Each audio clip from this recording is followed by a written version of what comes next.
the soul in me and the heart I have for you.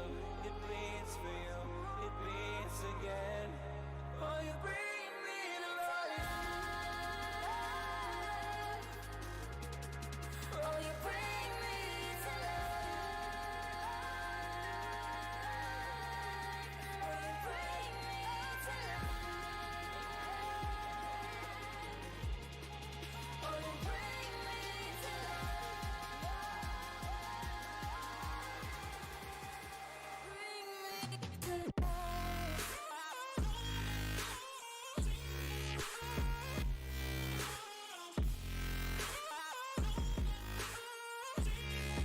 oh, you bring me to life.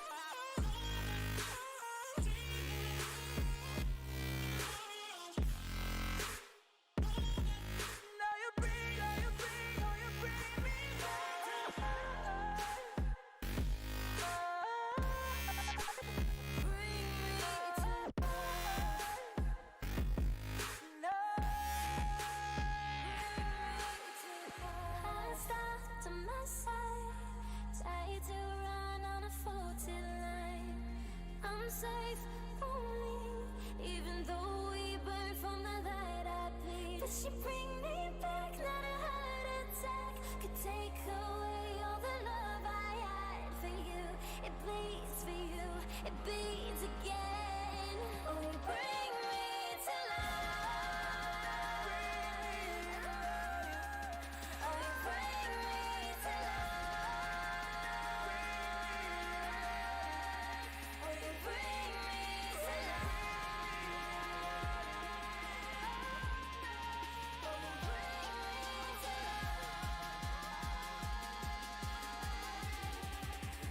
bring me to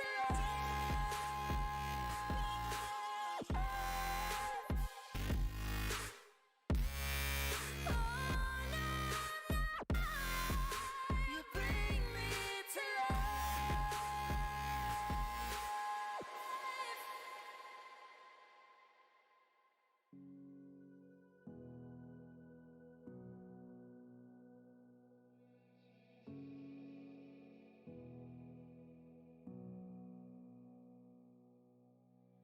Sitting on a bench, waiting for the time to pass, dreaming of what happens next. I see what I wanna be, questioning my destiny, only knowing what I see.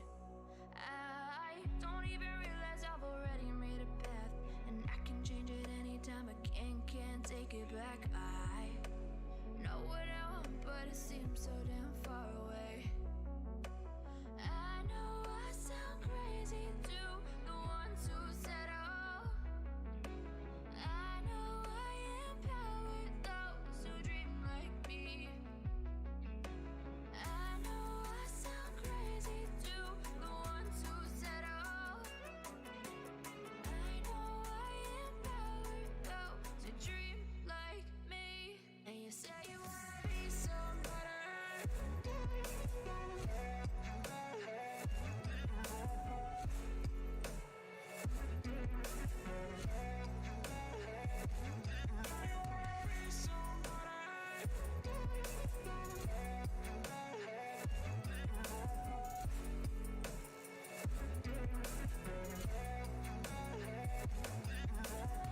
You got a voice, then you better use it. Tell yourself day after day it's time to prove it. No days off, keep the hustle moving. Wanna see you be what you wanted to be, prove it. I know I sound crazy too.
Well, it looks like we are into the knife round. Dawn of Stars versus Blue Jays Esports ESL Southeast Europe Championship. Time is 59:45.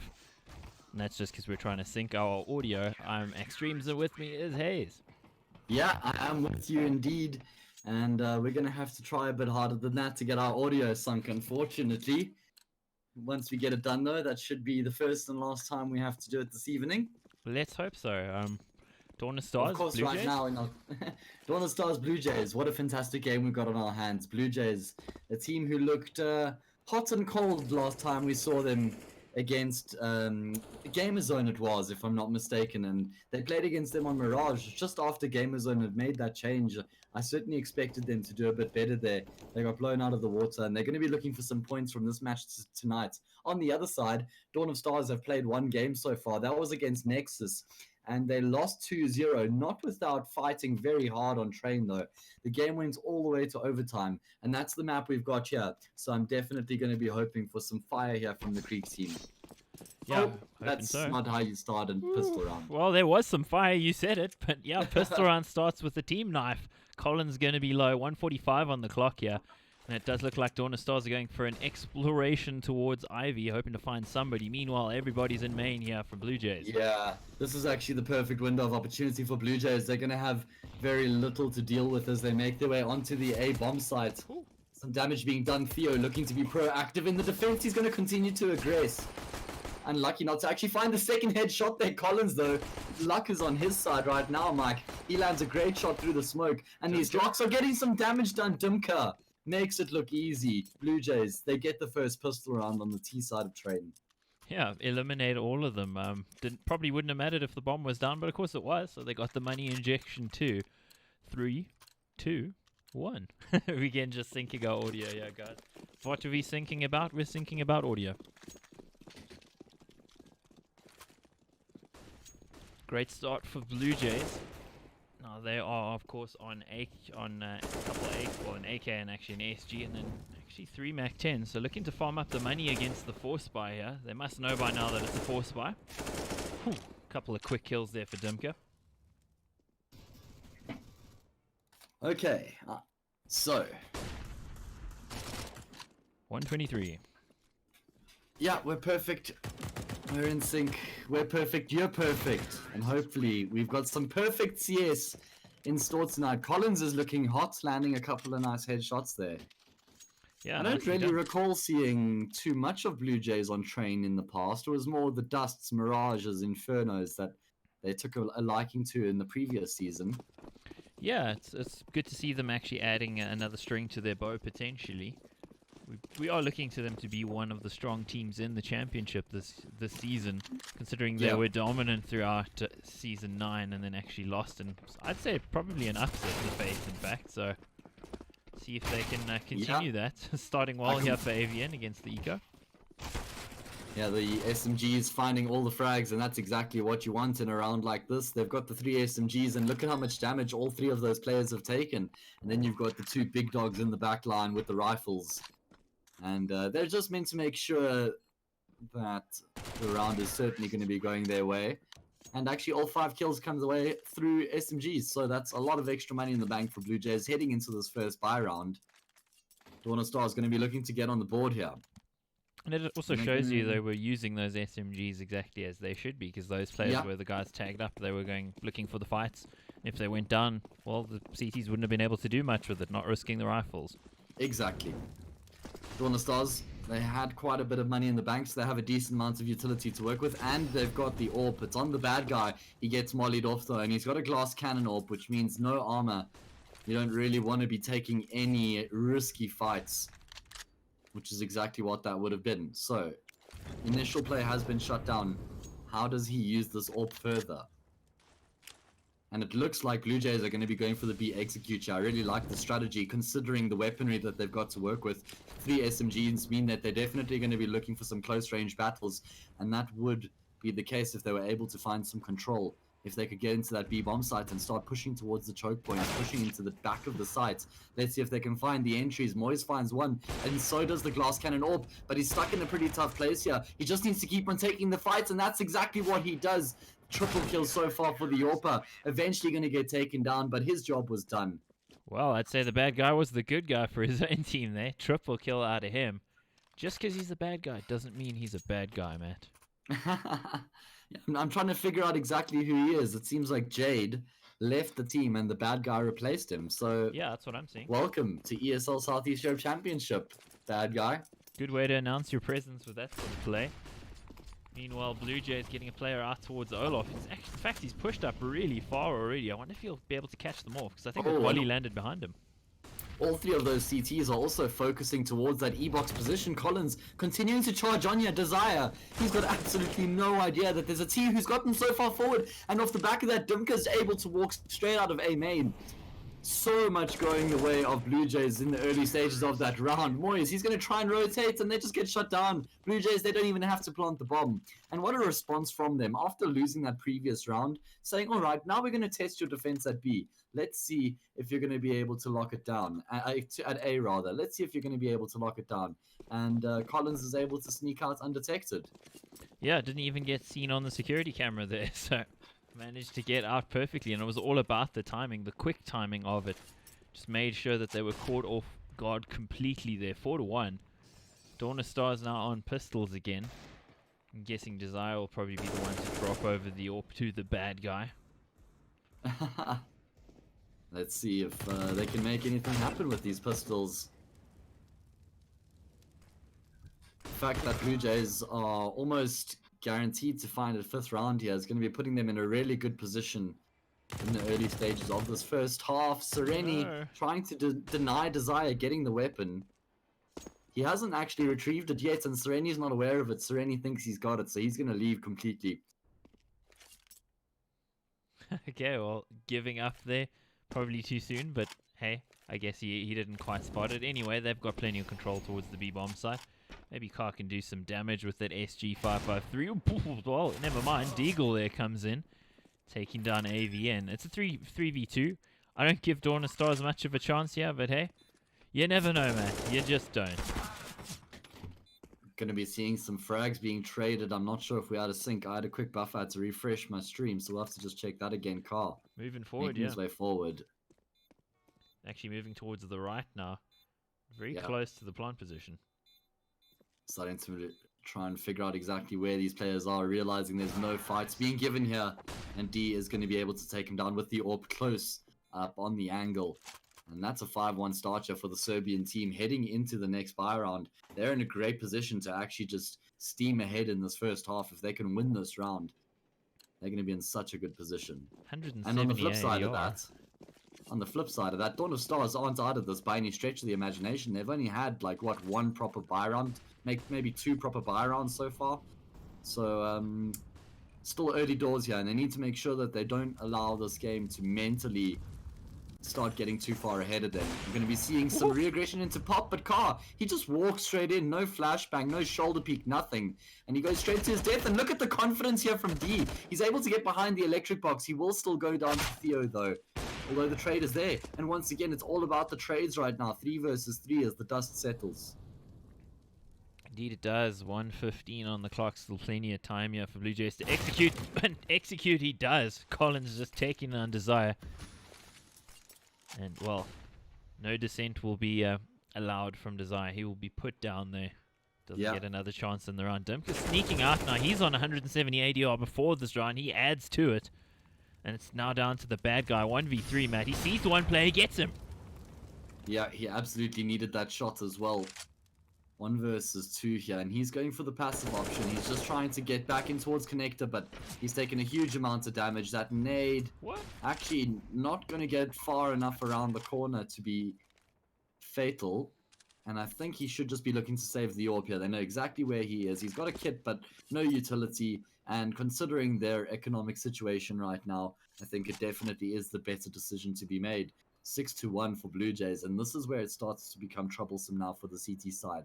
This is where they really are falling behind the game, to the extent where they've had their buy rounds, they've had their AWPs, they've had everything that they needed to find success, and they aren't. So now where do they turn? What do they do from here? That must be a rhetorical question, so I don't actually have the answer there, Matt. Well, if you did have the answer, you'd be coaching one of those teams at DreamHack Malmo, Mike. Maybe, you never know. For Dawn of Stars, I mean, they've played 2 games so far in the championship, or 2 maps, shall I say, 1 match or 1 game. Yeah. And they lost both. Of course, one was an overtime loss to Nexus, if I recall correctly. But Yeah, and that was also quite a comeback that Nexus made, if I'm not mistaken. Oh, yeah, they did. Dawn of Stars were in a great position to close the game out, which they didn't. very late game comeback, yeah. But Yeah.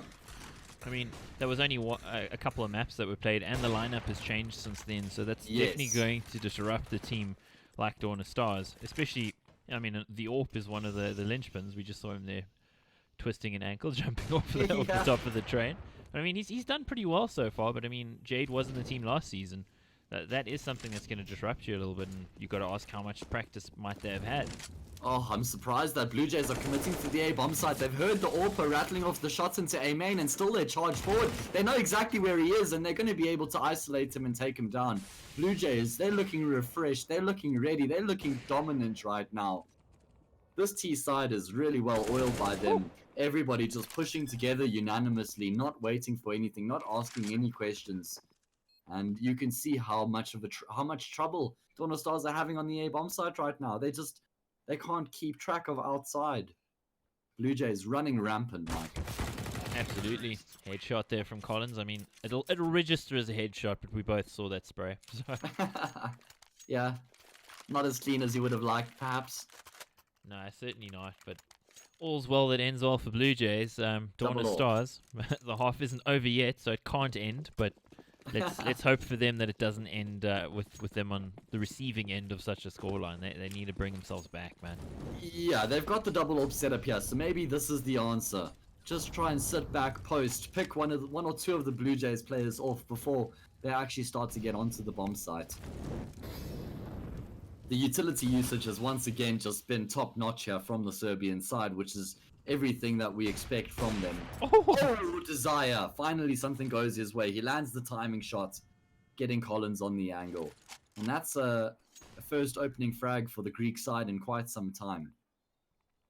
Yeah, let's hope they can convert that early opening, the entry frag, so to speak, into a round, because they desperately need it at this point. One of the AWPs, the double in the double AWP, actually getting the first kill. It's not often you actually see those timing kills work out, but when they do, they're pretty. Yeah. They certainly are.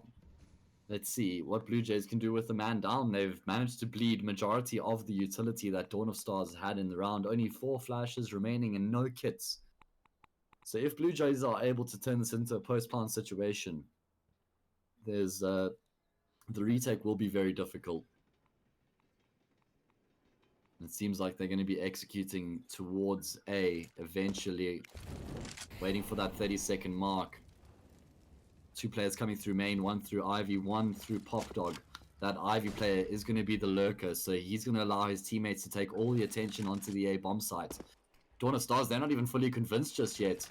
And Blue Jays have actually been able to get a couple players out now, bursting their way forward. Let's see if they're going to be able to take the control. Only 8 seconds left on the clock. They need to find the plant, but they don't even have the control. D, he finds a nice double, but that only means so much. Sereni finds a frag as well through the smoke.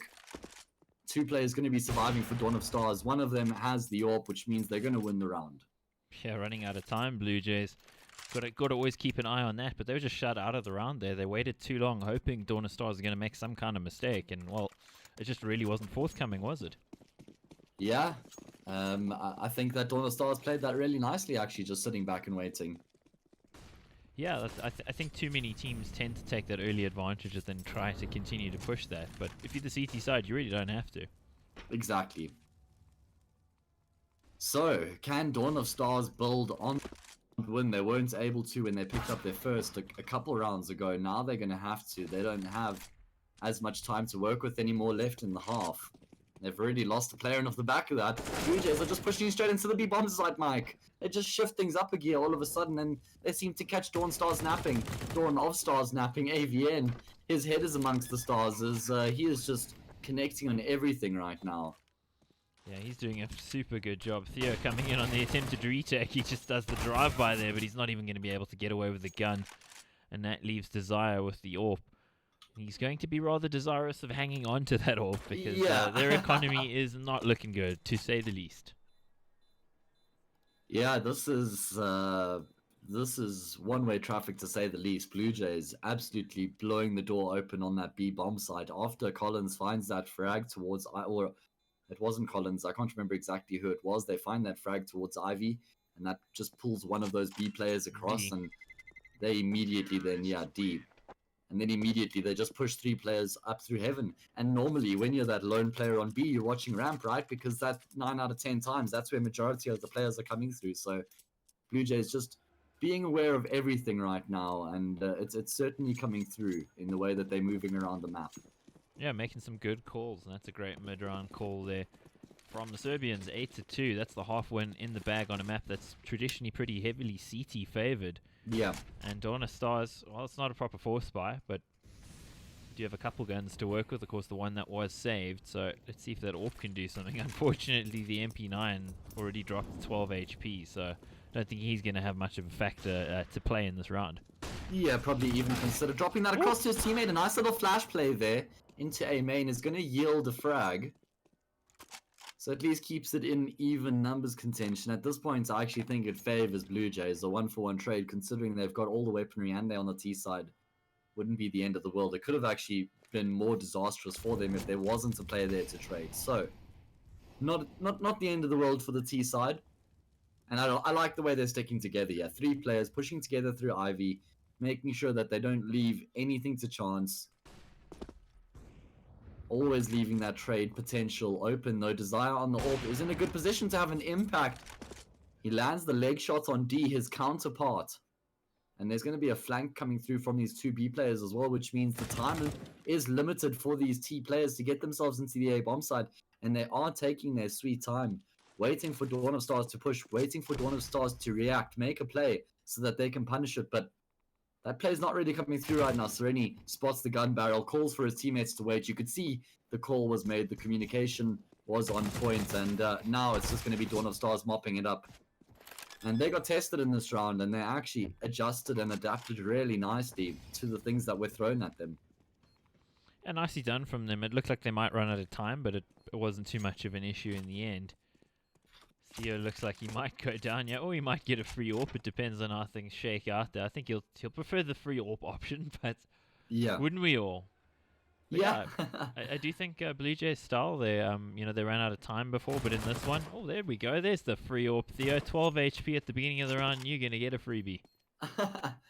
Yeah, Collins was hoping that he may continue to aggress, but that's not going to be the case. So at least Dawn of Stars will have that boost heading into the next round. It's something, but it's I'm just not sure what their that will be their focus right now, though. Yeah, you're right. I don't think they'll be feeling that pleased with saving an AWP, considering they're staring down the barrel of 9-2, and I mean potentially 9-6 is the best they can possibly hope for. And I don't know, the rounds have been pretty firmly in Blue Jays' favor, so I don't really see that as being a possibility. And this is Dawn of Stars map pick as well, Mike. So Youch. that is not great. We're going to be heading into Inferno next, which is a stronghold for Blue Jays to say the least. Yeah, certainly the case, Matt. And well, I do maybe question the wisdom of playing a map like this when you've got a new player, considering it requires a lot of coordination. I mean, it is CT sided, but it requires a very coordinated CT side to actually pull off. And I mean, your linchpin is your AWPer, and that's the player they've changed. So.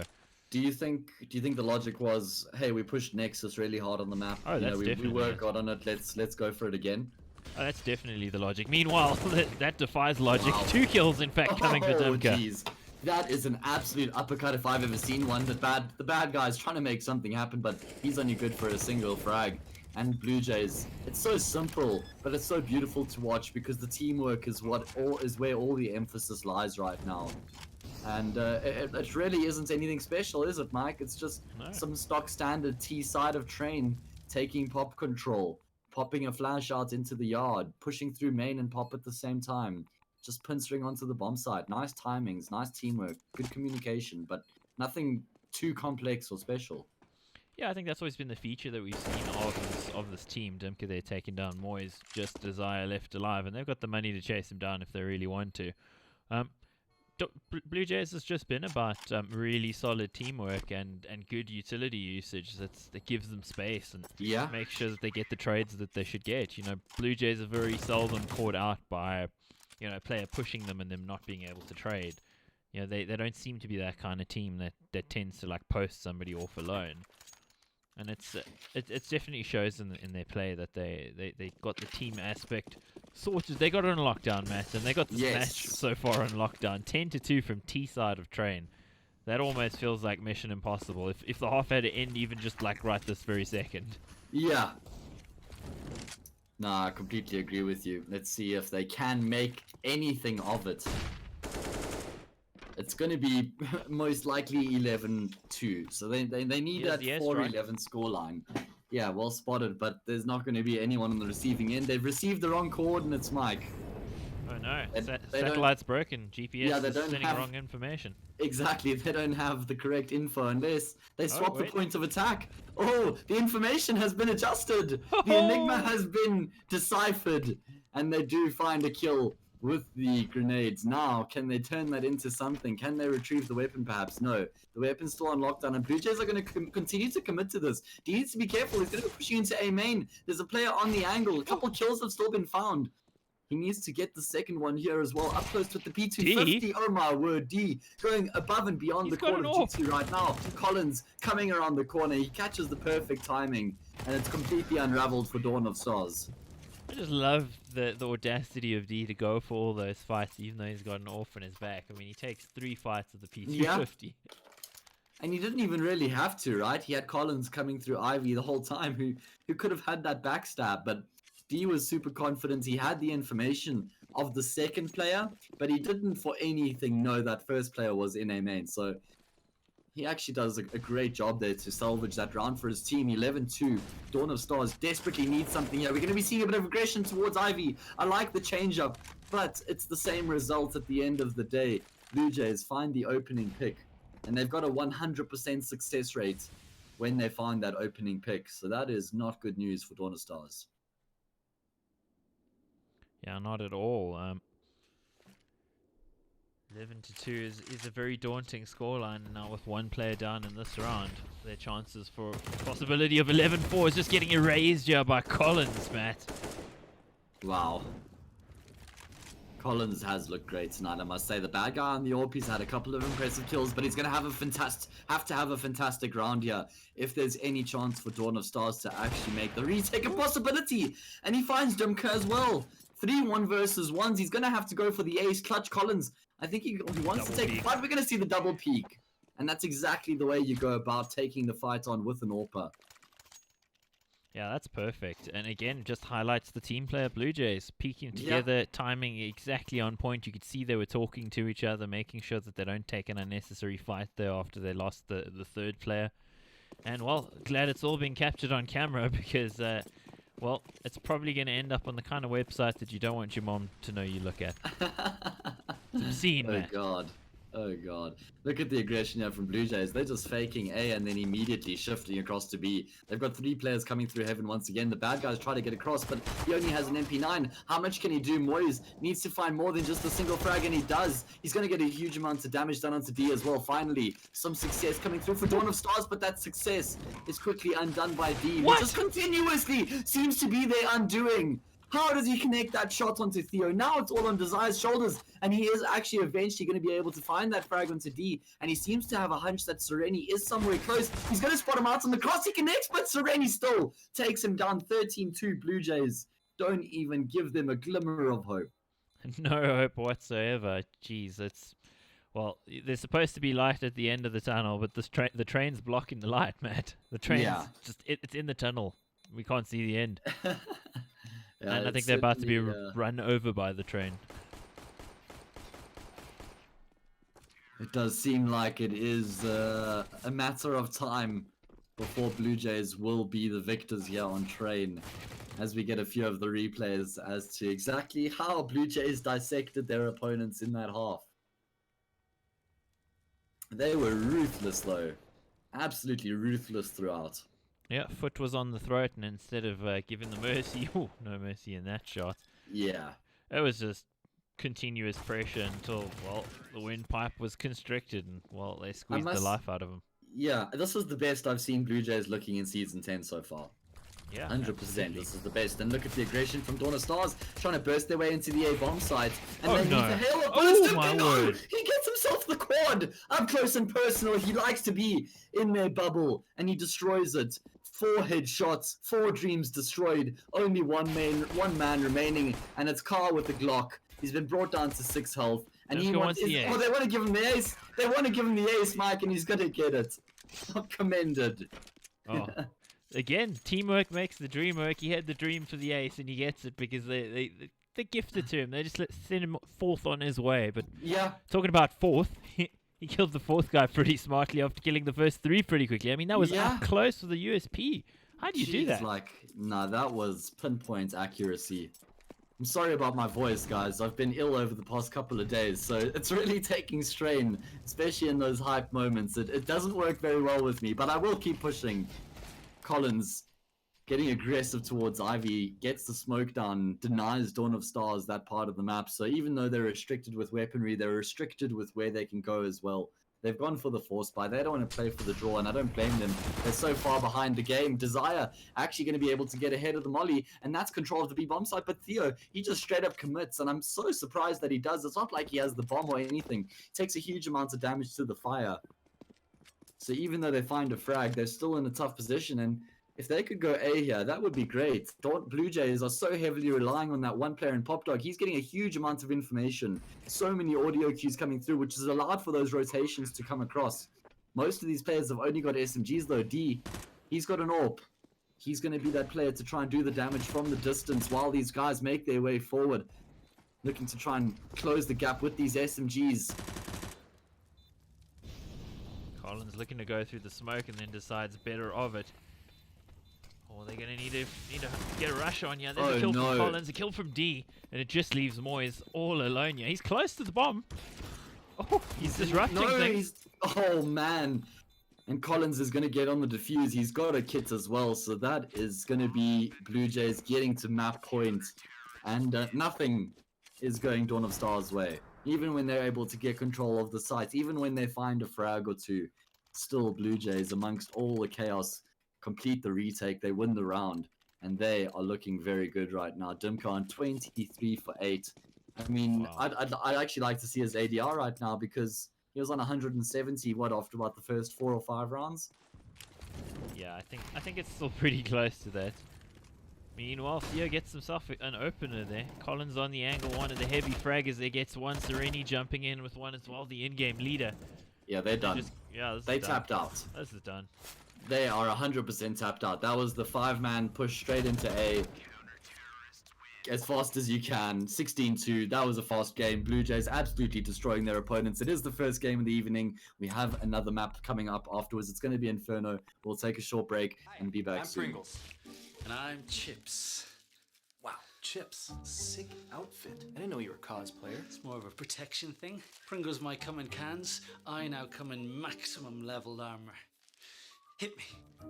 Nah, I don't think it's a good idea. Come on, hit me. Okay. Come on. Whoa! I guess Chips has left the game then. You ready? Huh? Hey, he's a good boy, huh? You ready? Huh?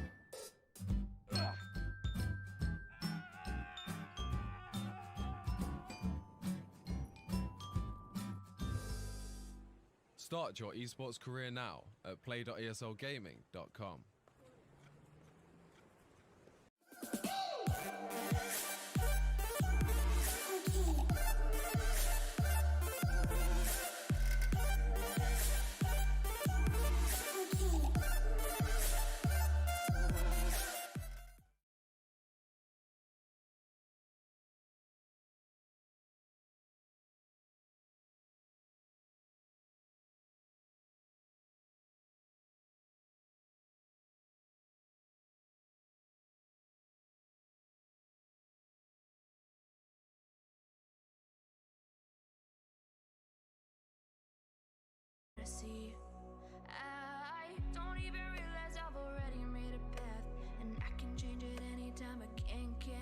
it back. I know what I want, but it seems so damn far away. I know I sound crazy to the ones who said oh. I know I empower those who dream like me. I know I sound crazy to the ones who said oh. I know I empower those who dream like me. And you say you wanna be somebody.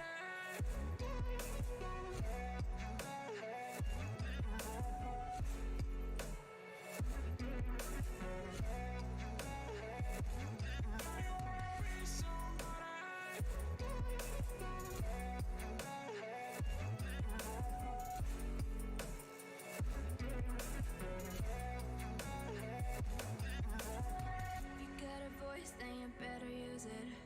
Tell yourself day after day it's time to prove it. No days off, keep the hustle moving. Wanna see you be what you wanted to be, prove it. I know I sound crazy to the ones who said oh. I know I empower those who dream like me. I know I sound crazy to the ones who said oh. I know I empower those who dream like me. And you say you wanna be somebody. You say you wanna be somebody. And you say you wanna be somebody. And you say you wanna be somebody.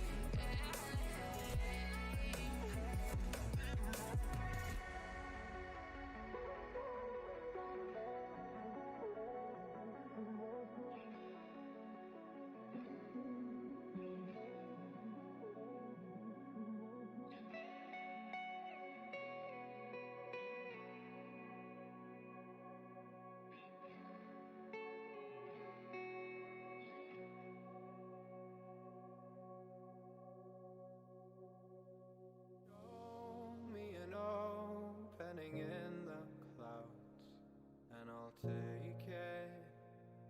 Yeah,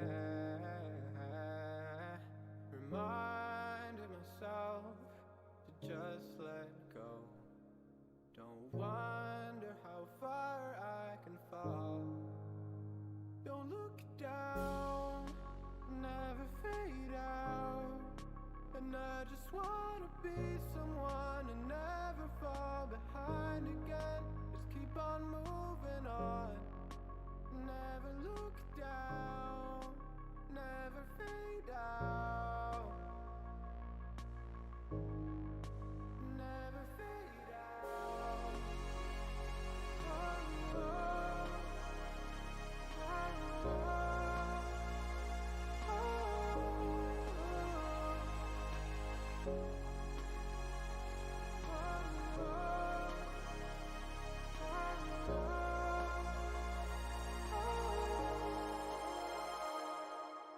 shooting through the clouds. I know it's alright. It's alright. Heavens are the limit now. Let's fly just one more night. One more night.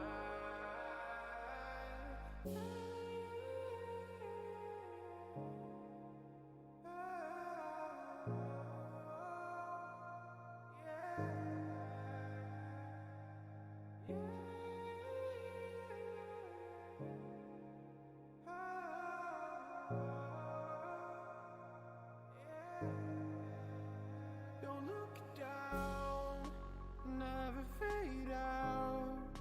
And I just wanna be someone and never fall behind again. Just keep on moving on.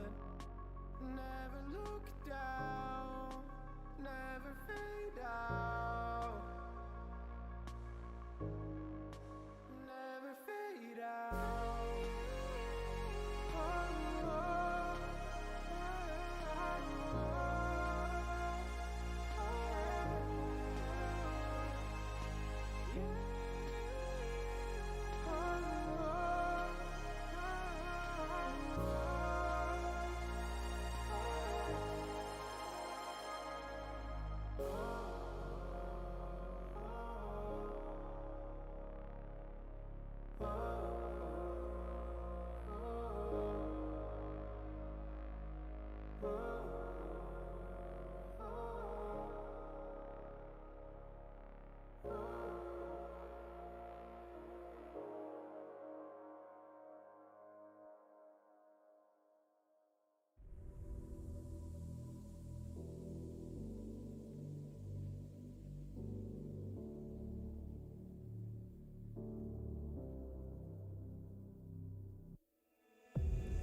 Sarah, I hurt myself today trying to make the pain go away.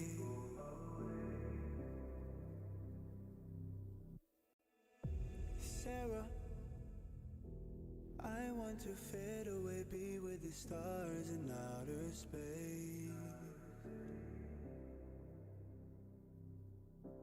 You come and you go, you take me high, you take me low, but I don't know how to do this on my own anymore. Oh no, now it's my leave for the melancholy. Couldn't fill a hole inside me. Damned if I do, damned if I don't. Now it's Xannies till I numb my psyche. Cocaine just to feel my heartbeat. Nothing to lose, nothing to gain. Sarah,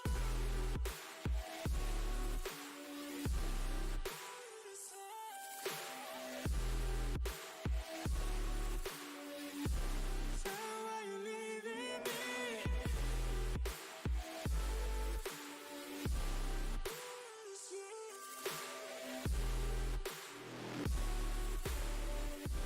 Don't you know you can't leave me now? Sarah, I lost myself today trying to find ways to make you stay.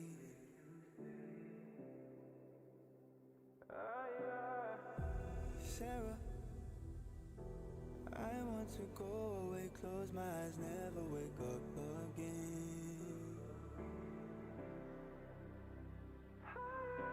You come and you go, you take me high, you take me low, but I don't know how to do this on my own anymore.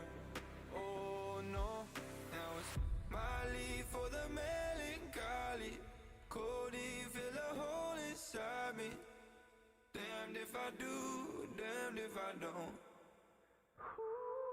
Now it's Xannies till I numb my psyche. Cocaine just to feel my heartbeat. Nothing to lose, nothing to gain. Sarah,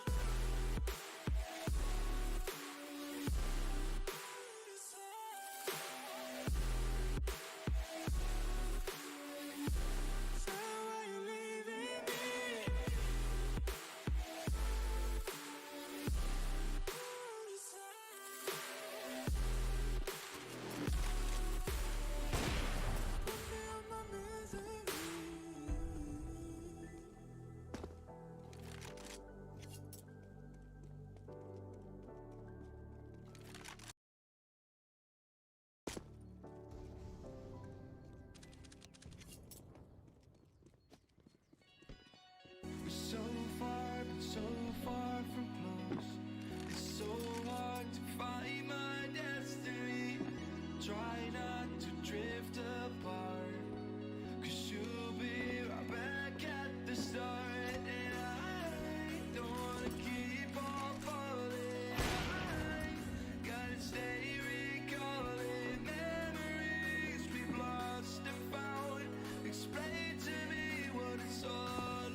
The music was just about to drop, and then instead the CSGO dropped right into our laps. It's Dawn of Stars versus Blue Jays Esports. I'm Extremes. With me is Hayes. This is ESL Southeast Europe Championship Season 10. First map was short, Matt. Ooh, did I leave you muted? I must have. I am muted. My bad. I was saying short is one way to put it, and I'm really hoping that we've got a more competitive game in our hands here heading into Inferno, but the chances aren't looking very likely considering that we're heading into Blue Jays Fortress. This is the map that they love to play. We've seen them play this in their past 2 matches before tonight. They beat both Fate and Gamerzone on this map, so Dawn of Stars are going to have to do something hella impressive. Yeah, certainly going to have to, and this was Blue Jays Fortress map as well throughout Season 9, so, I mean, the only guys who could really challenge them here were Fate, and Dawn of Stars quite simply are not Fate, so let's see if they're fated to lose this one horribly, or if they can give a better account of themselves this time around. They finished 5th in Season 9, they actually looked good towards the end of Season 9. Yeah. Now they've made a bunch of changes. Bad guy in for Jade as of this match, the first match for him, and he's looked good, but the rest of the team hasn't. Yeah, he really does set himself up to be to be choked upon in the cast, doesn't he? Yeah, with a name like that, it seems Yeah. kind of inevitable, hey? I think that's kind of what I'm getting at. I'm just thinking to myself, he must receive a lot of flack. Anyway, let's see. What can Dawn of Stars do? Aggressive in Banana. They're going to be pushing into this stack from Blue Jays as well. It's going to be a bunch of trades going back and forth, and Dawn of Stars actually come out on top. Oh, they didn't check the corner, did they? Neither did I. So damage has actually been done. They're still going to find the bomb plant. D's close, he should get this. And he does. 2 versus 2. No kit here for either of these remaining players. I didn't spot if there's one on the floor or not, but there's definitely a chance here. Dumke, he does actually retrieve a kit now, Mike. Theo, the man who found those 2 entries, has got a job to do here once again, locking down the angle. He's going to connect cleanly on the first, and he gets the second. Quad kill for Theo in the round, and that's exactly what his team needed. Nice work out of him, and I think he was the standout player in Season 9 for Dawn of Stars, agreed. but we haven't seen much of him so far in Season 10. Even with that overtime game against Nexus that they narrowly lost, he wasn't the best player there, so see if we can see Theo being the best player, being all that he can be, being what we know he can be. Certainly started well. Yeah, that is the perfect way for Dawn of Stars to kick off proceedings here on Inferno.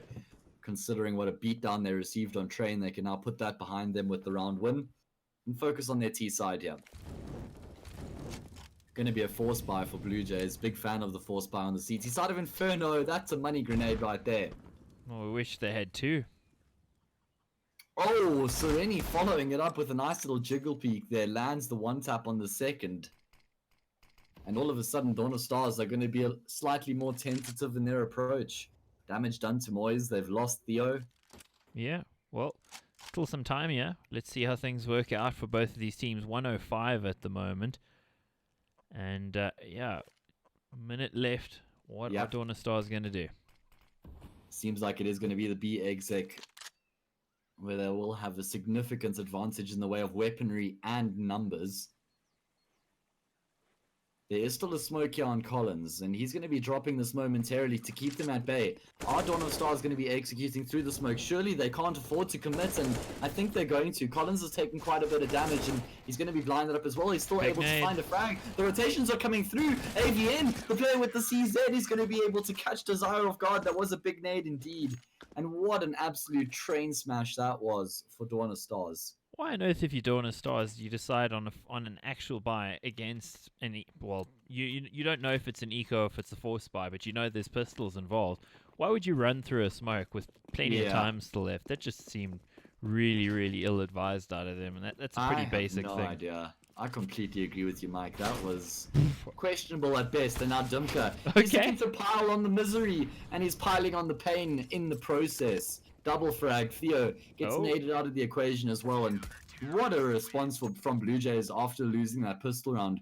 And just to talk about that force buy a little bit more, because we didn't really get much time to after how aggressive Dumke was in the round. We get to see it again.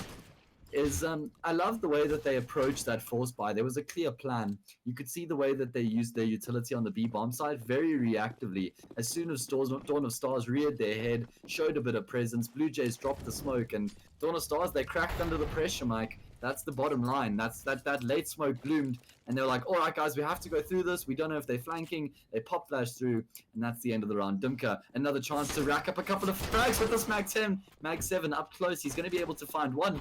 Not the worst result here for Dawn of Stars, all things considered. They should be able to get a bomb plant, maybe, and get into the bomb site. So they will be able to find the plant, D? but what a shot from D through the barrel. You shouldn't be able to do that with the scouts.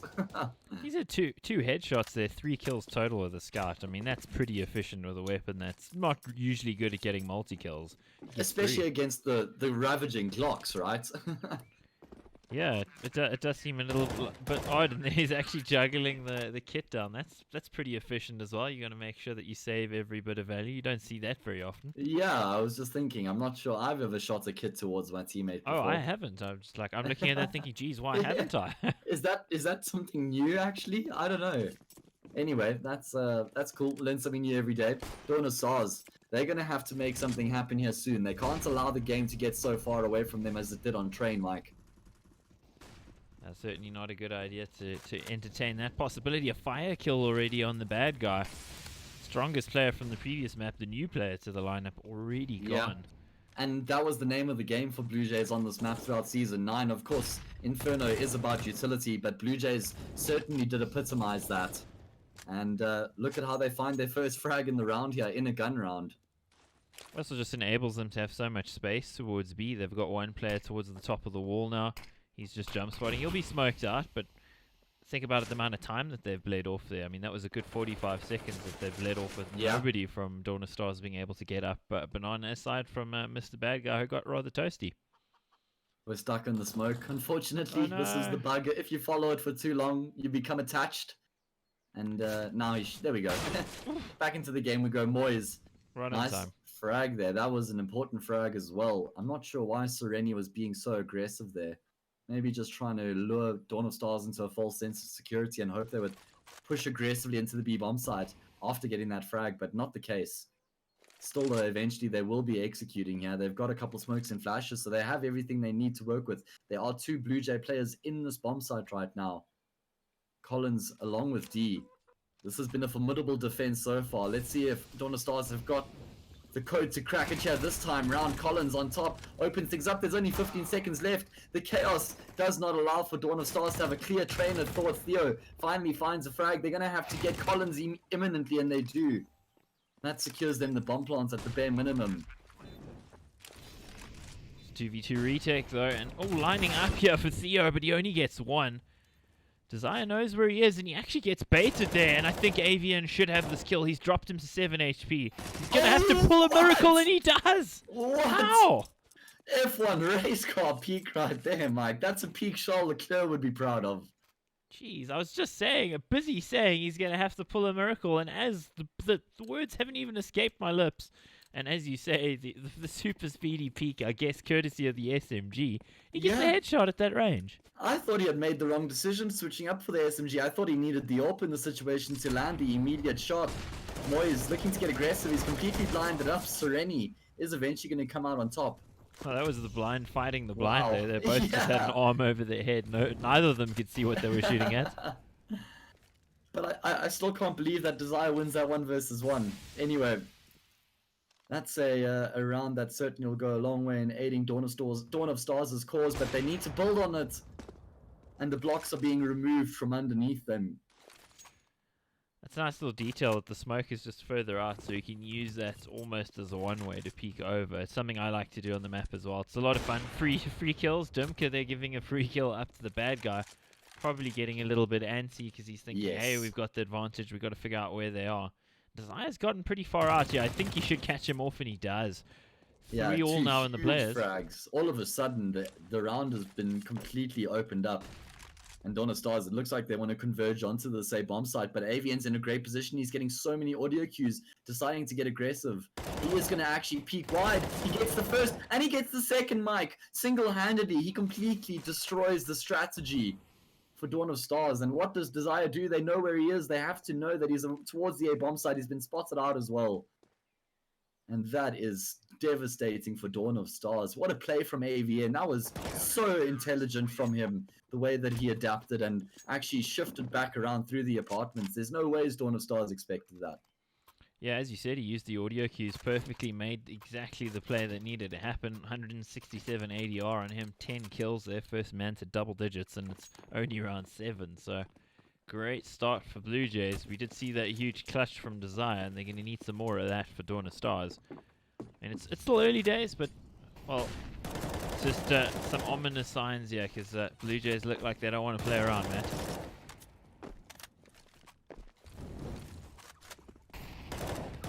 Sorry about that. I was just fixing my audio, so I lost you for a second.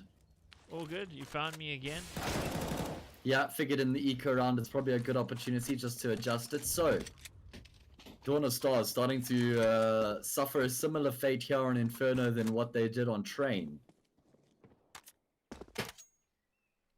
Yeah, it does seem like a fate worse than death. Theo gets put to death, suffering the fate. 5-2 is the scoreline, and Blue Jays again starting to run rampant here. Their economy is not amazing. They'll be able to buy up again if they lose the round, but Dawn of Stars are still in a position where if they can just win this round, the game is still an even keel. But the anecdote being win the round, which is something that has been few and far between for them so far. Yeah, it might be a tougher task than it does sound on the surface anyway. D taking a little bit of damage there. Look at the aggression in apartments. Oh, that is that's pretty far forward. That's pretty risky, but see how things work out. Dimka might be in position here to get in behind them. He gets the first kill, and that's the bomb, in fact. He'll be able to drop the fire here, but surely Theo's going to trade him, and he does. AVN with the kill as well.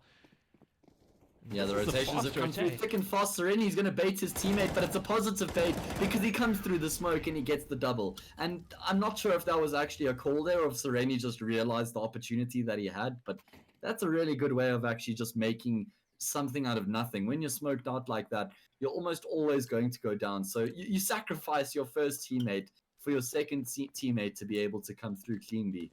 And Sereni capitalizes. That he does indeed. Dawn of Stars now on pistols, and it's not a good look, Matt. The last map was not a good look. 16-2. Yeah, they've got 2 rounds here so far. Let's hope that they can rack a few more up than that. Some aggression towards Banana here from Blue Jays, and I'm not sure if this is advisable. Collins is in such a tough place. Surely he's going to get chased down here. He does. Theo finds the double, gets an AK for his troubles as well, and he gets AVN. I don't think they'll be expecting D to be so close, though. He might be able to get quite a bit of damage done here, and he does take down the low HP. Theo trades up for the AK. Good decision. Gives him far more maneuverability, allows him to be more dynamic. Oh, Molly misses. That's a bit of a shame. If it had actually landed there, could have potentially saved a little bit of time there and brought Dimka more into the game. Now 2 players towards Banana, and we got the bad guy as well on the angle. It's fairly strong crossfire here, but of course, HP not on their side. The bad guy, though, does take down Dimka, and it leaves it all on D. Can he do this? The spray transfer. My goodness, if he got that third one, Matt, I would have just lost my mind. Yeah, I think Dawn of Stars might have just tapped out. If he got that third one, if I was them, I certainly would have. Jeez. What a turnaround. Blue Jays, they're making it more difficult for themselves than they have to be by just being slightly more aggressive than what's needed right now. Sereni taking that fight towards the top of Banana, and I seem to remember that was a theme for them against Fate as well, Mike. He consistently was looking for fights unnecessarily and being punished. So hopefully that's not something that continues to transpire here. The classic North split there in apartments. Yeah. Going back a couple of years now, it seems. MSL was the guy who started that. In fact, that North team did start a lot of things on this map, including the style of banana control we generally see.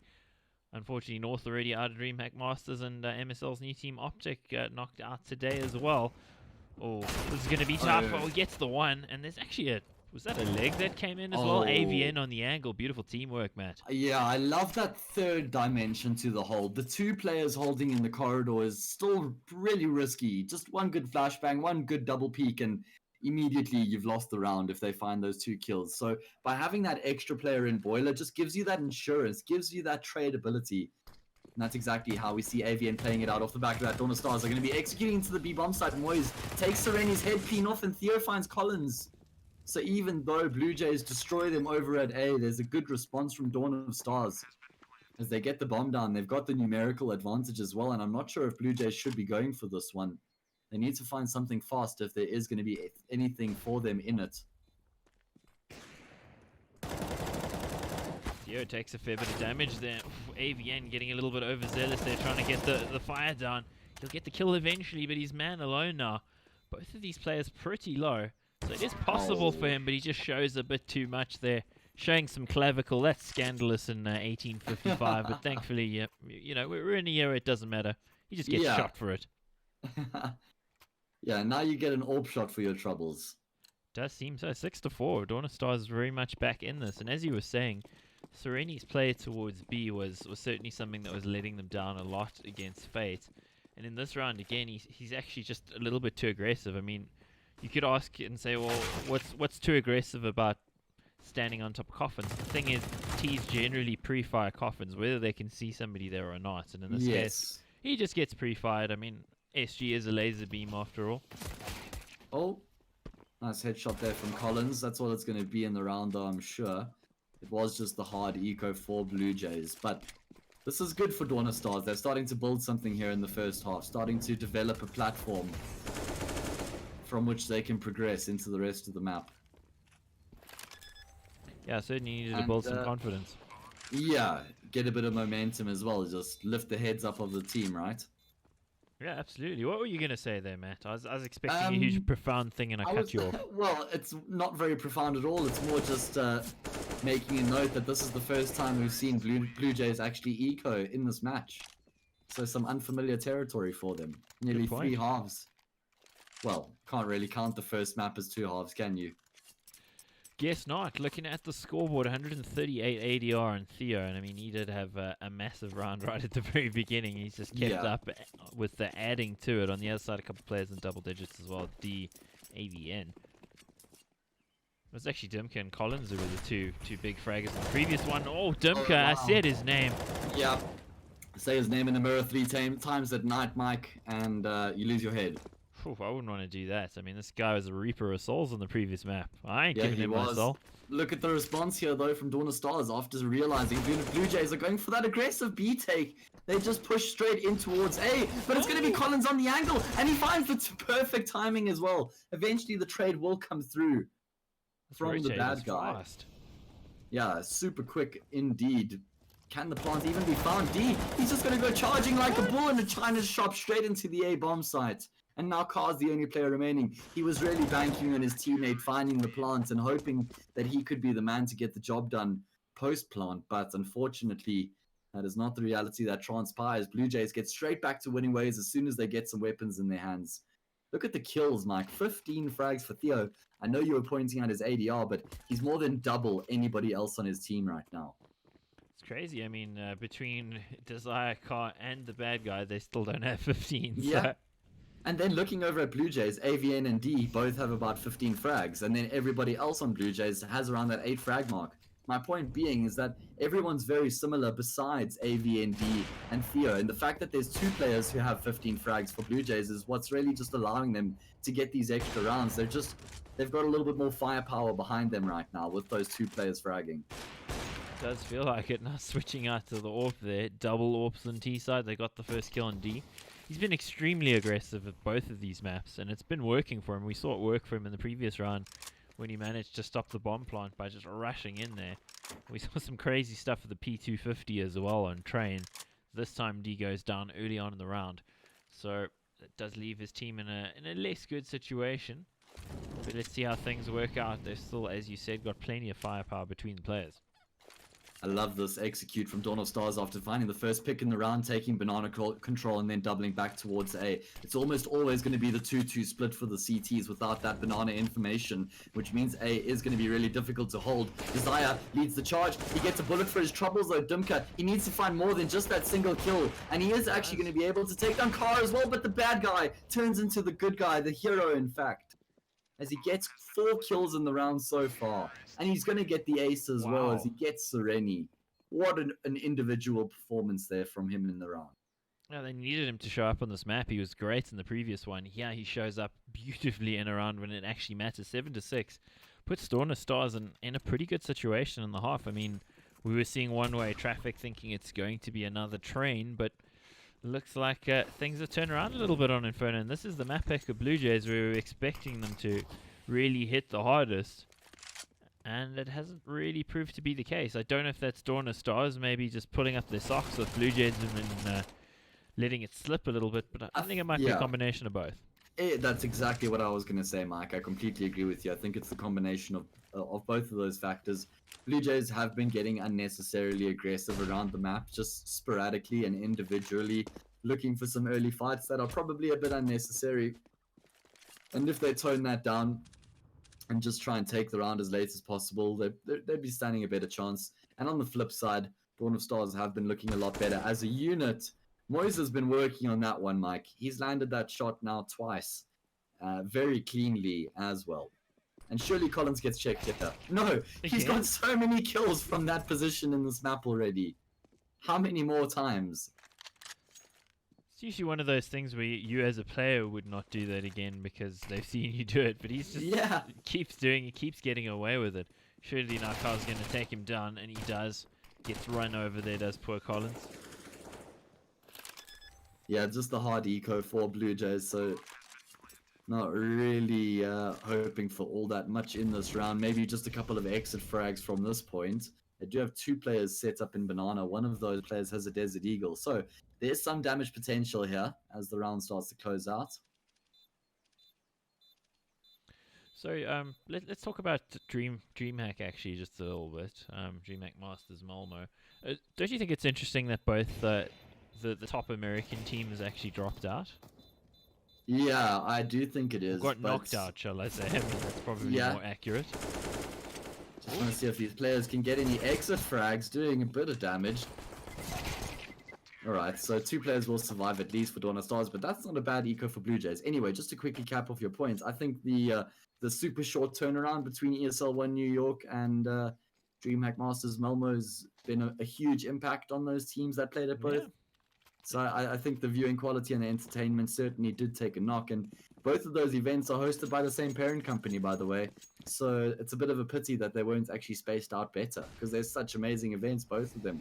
Yeah, absolutely agree. It's I mean, I've made that flight pretty much from New York back to the CEST time zone, which is where we are in South Africa, and it takes you like a week or 2 to really recover. Oh, he's not going to recover from that though, is D. Gets taken down already. What? Well, gets himself the double, and he gets the SG. Can he get out? Surely not.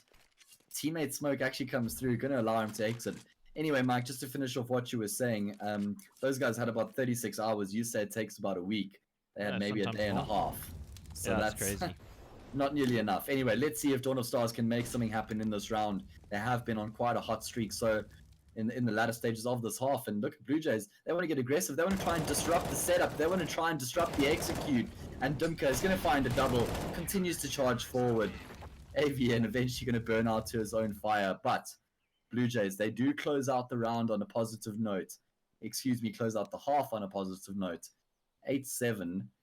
I think Dawn of Stars are going to be happy with that, Mike.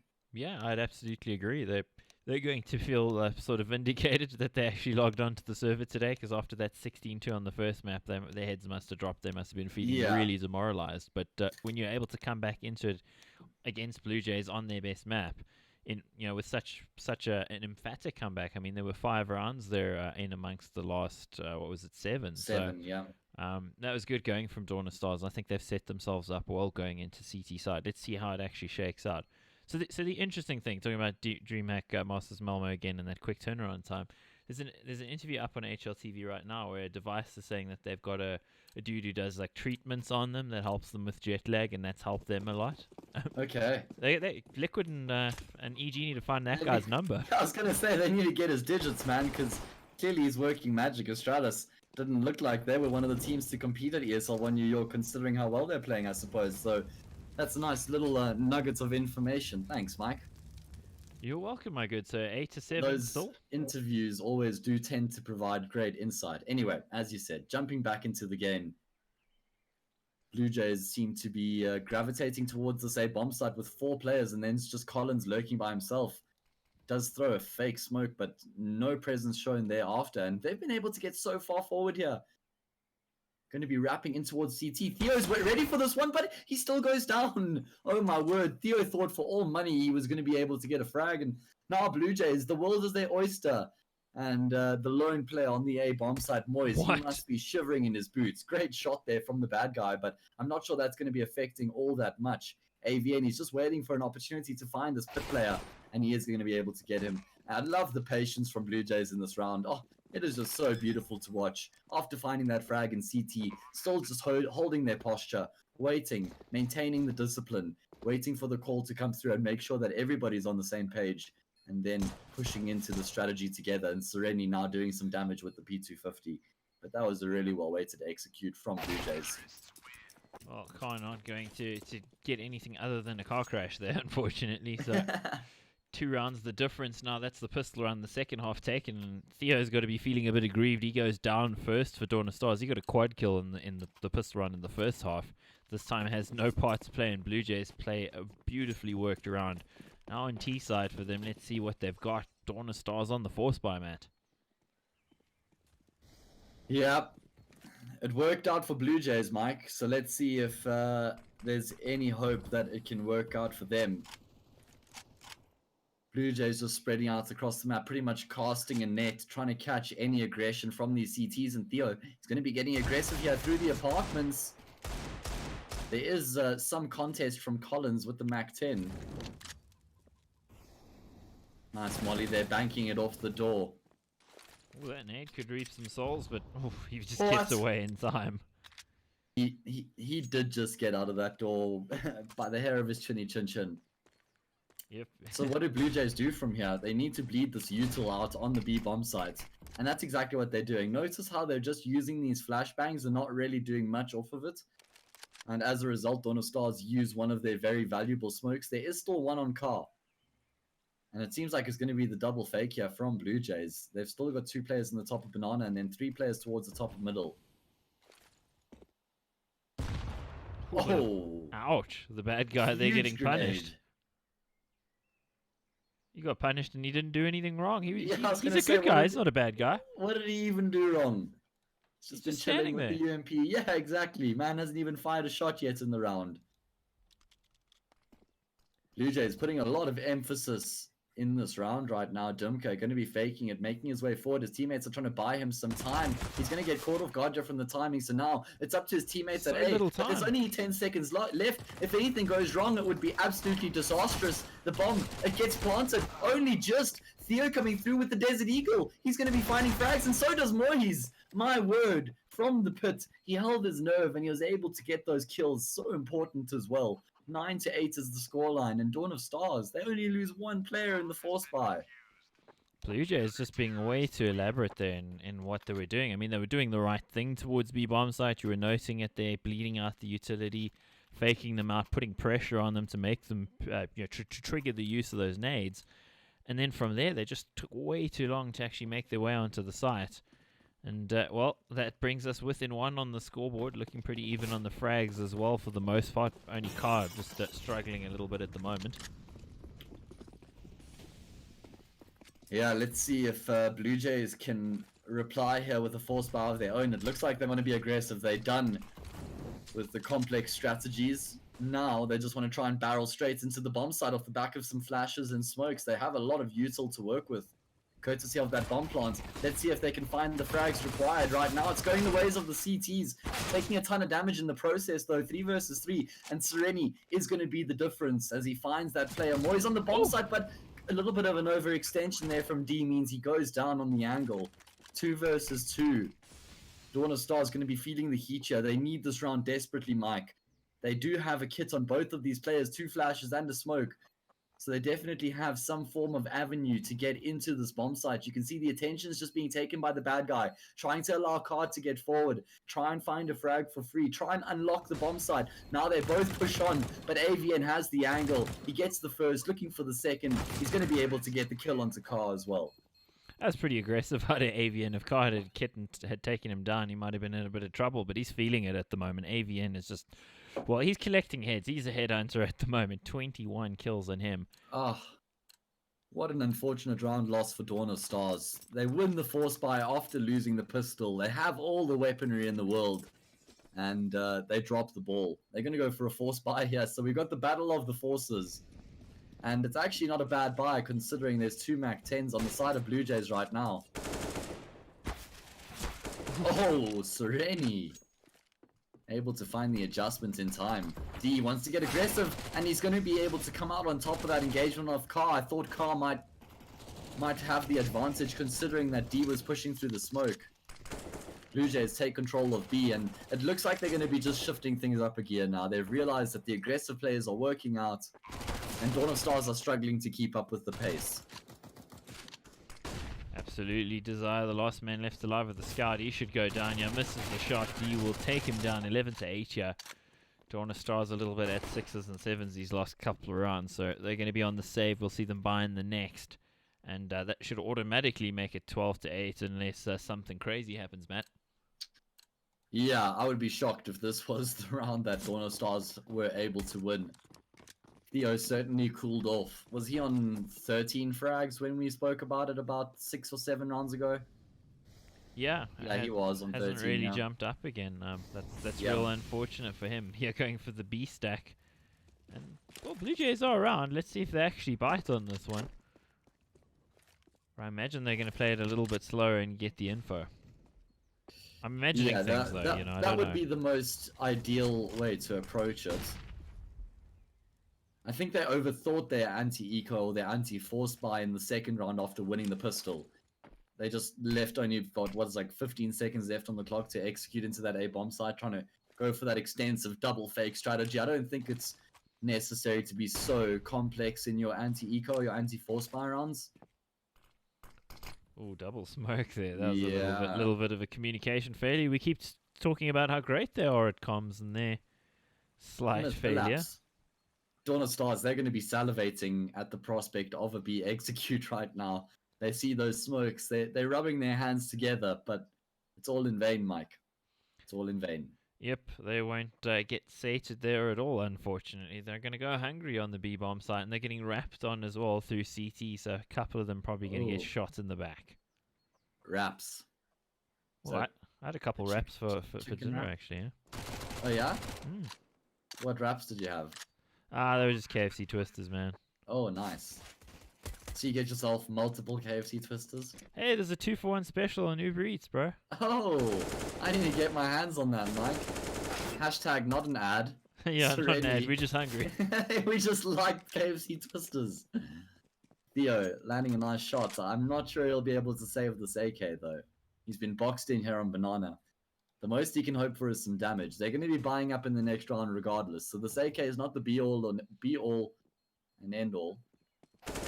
Lands a nice first shot. Now he can actually focus towards the bottom of Banana. Unfortunately, they're just too close. If they were a couple steps back, that flash would have been effective, and he may actually been able to come out on top there. Anyway, Dawn of Stars is going to be buying up in the round. 12-8 is the scoreline, and this buy round is incredibly vital for their chances here on Inferno.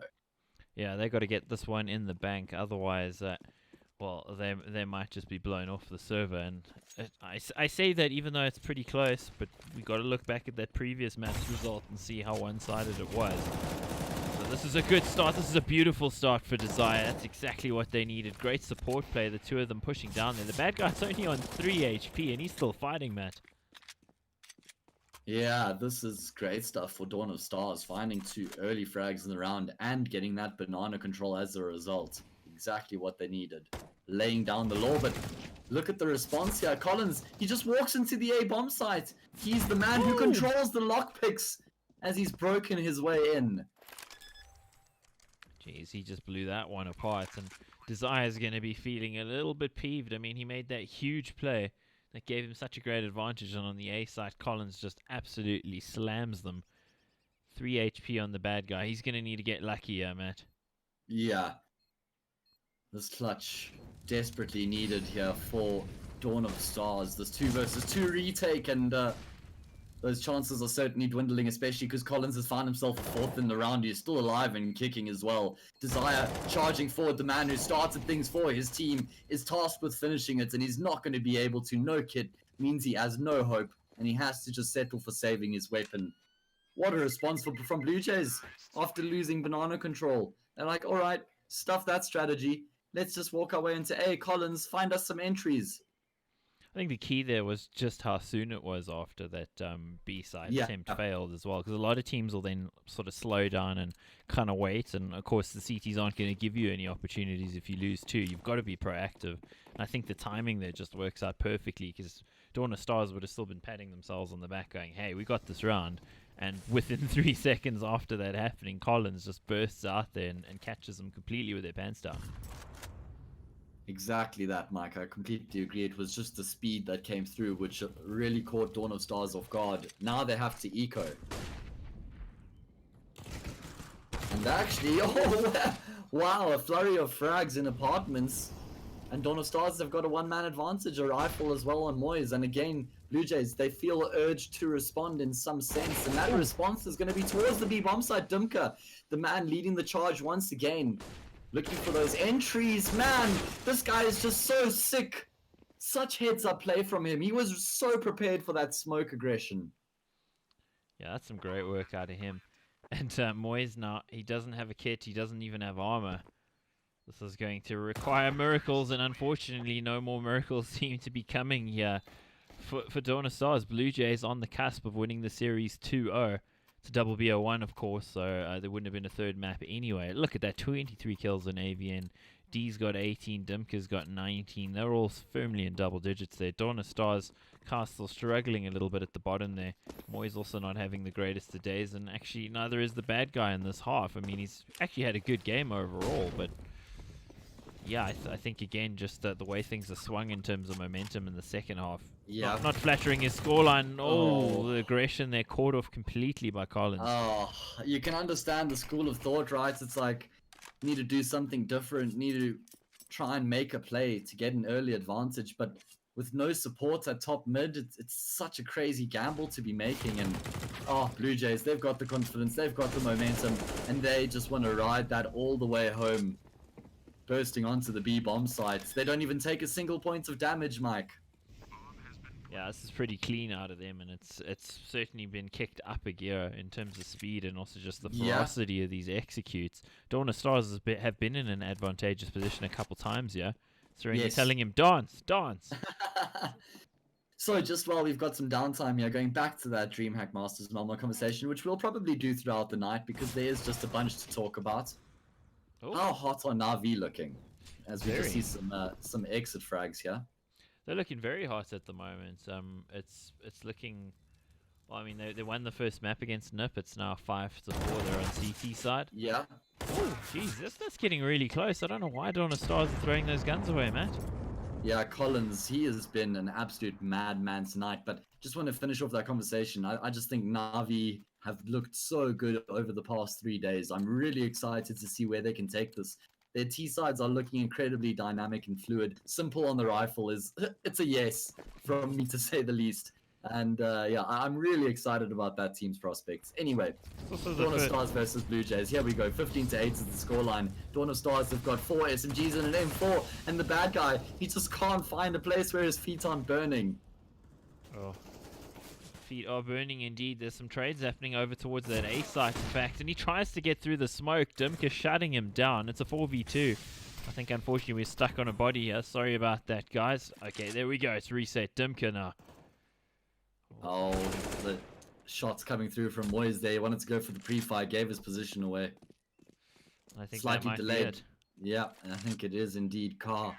Gonna go down to D's-Orp as well. 16-8 is the scoreline. Blue Jays convincingly win the match 2-0. We've got another match coming up. It's the Romanian Derby, Agility Nexus. You're going to want to catch it. Take a short break and join us in a few minutes. Hi, I'm Pringles. I'm Chips. Wait, are we doing this Mac versus PC thing? Guess so. Then I am the Mac of the Chips. Cool. Then I'm the PC. Perfect for gaming. Easy to eat, no greasy hands. Wait, I'm into gaming too. You mean like into the keyboard crumbled? No. Or into the TeamSpeak rustling? No, I'm into that noob frag LOL thing. Well then, GG, my friend. What? You ready? Huh? Hey, easy boy. Huh? You ready? Huh?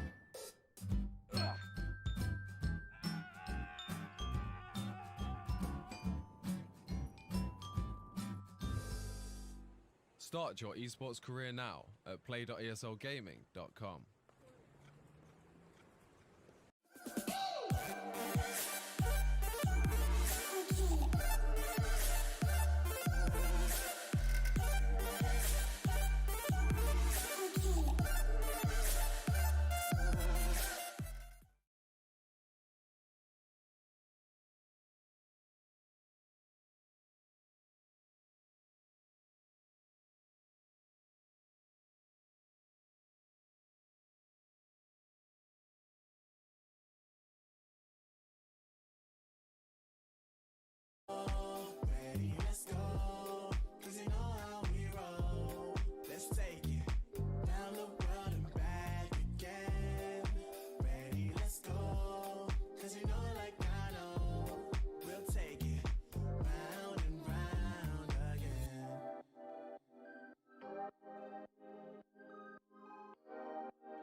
Said I'd find a way to turn my heart into something gold.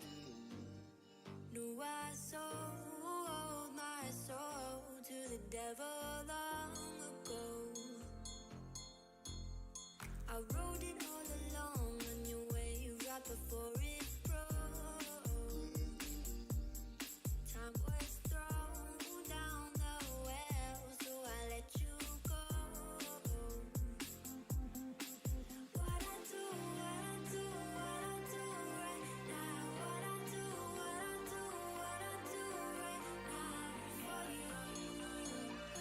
Do it.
working part-time jobs, chasing all my dreams now lately.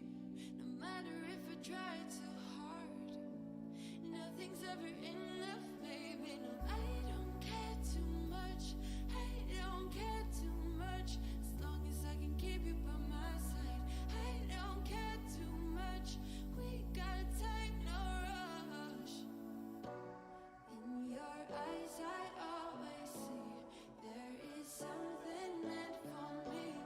In your eyes, I always feel different.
the soul in me and the heart I have for you.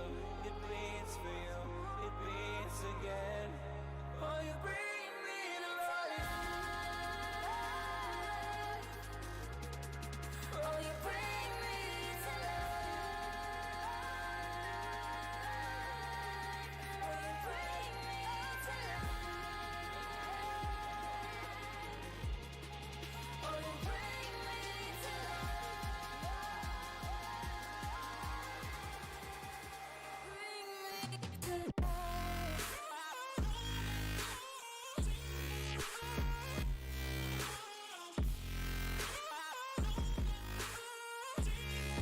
oh, you bring me to life.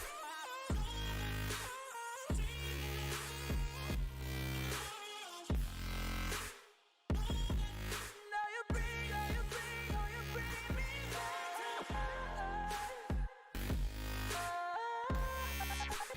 Bring me to life. No. I stopped to my side, tried to run on a faulty line. I'm safe only, even though we burn from the light I bleed. But she bring me back, not a heart attack could take away all the love I had for you. It bleeds for you, it beats again. Oh, you bring me to life. Oh, you bring me to life. Oh, you bring me to life. Oh, you bring me to life. Oh,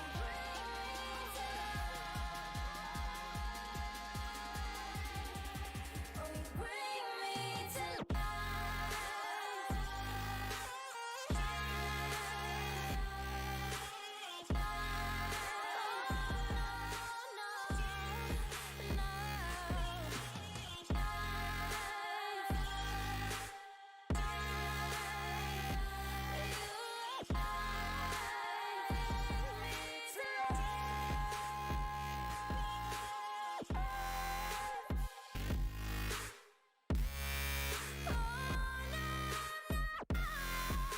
you bring me to life.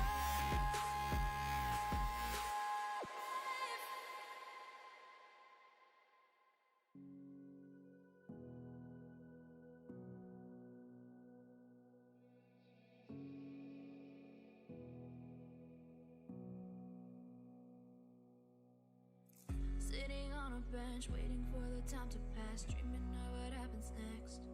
I see what I wanna be, questioning my destiny, only knowing what I see.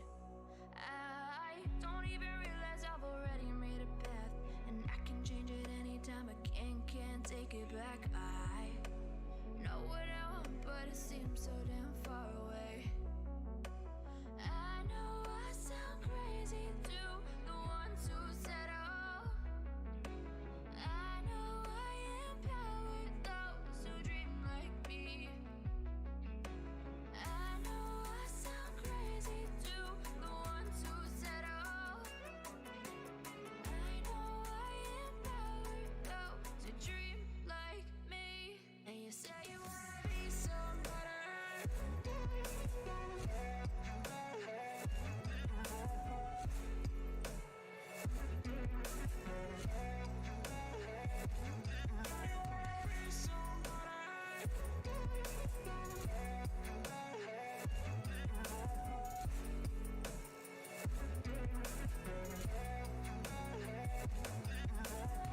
You got a voice, then you better use it. Tell yourself day after day it's time to prove it. No days off, keep the hustle moving. Wanna see you be what you wanted to be, prove it. I know I sound crazy to the ones who said oh.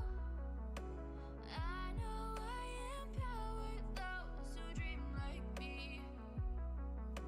I know I sound crazy to the ones who said oh. I know I empowered those who dream like me. And you say you wanna be somebody.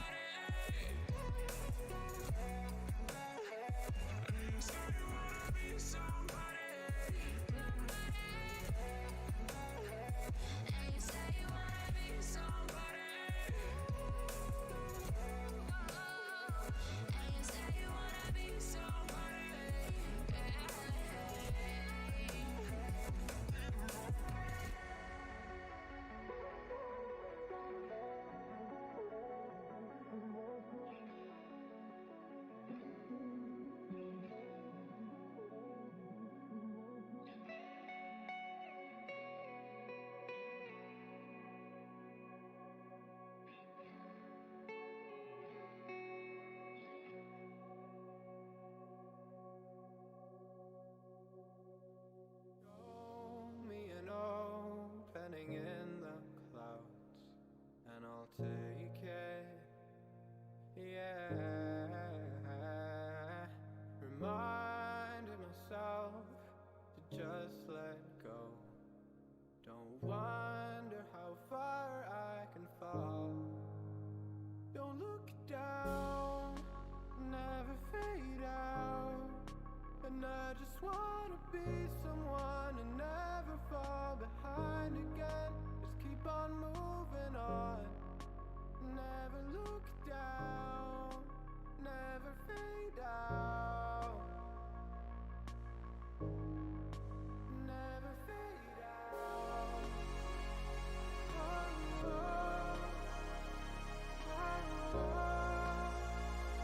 oh,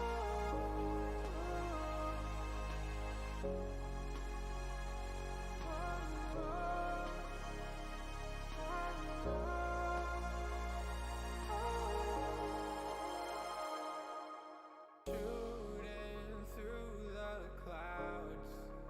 I know it's alright. It's alright. Heavens are the limit now. Let's fly just one more night. One more night.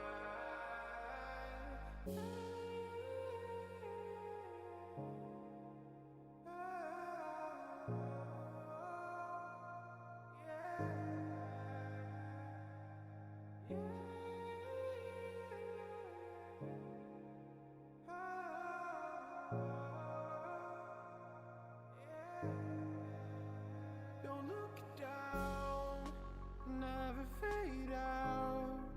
And I just wanna be someone and never fall behind again. Just keep on moving on. Never look down, never fade out. Never fade out. Oh, oh,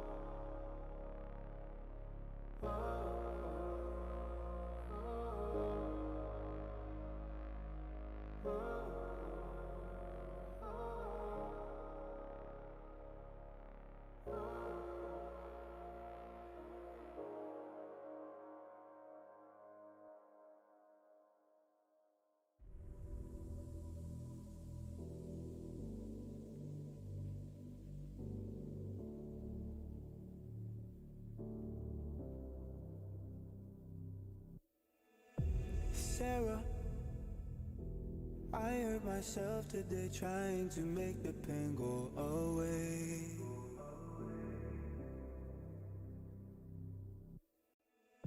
Sarah, I want to fade away, be with the stars in outer space. You come and you go. You take me high, you take me low. But I don't know how to do this on my own anymore. Oh no, now it's Molly for the melancholy. Couldn't feel a hole inside me. Damned if I do, damned if I don't. Now it's Xannies till I know my psyche.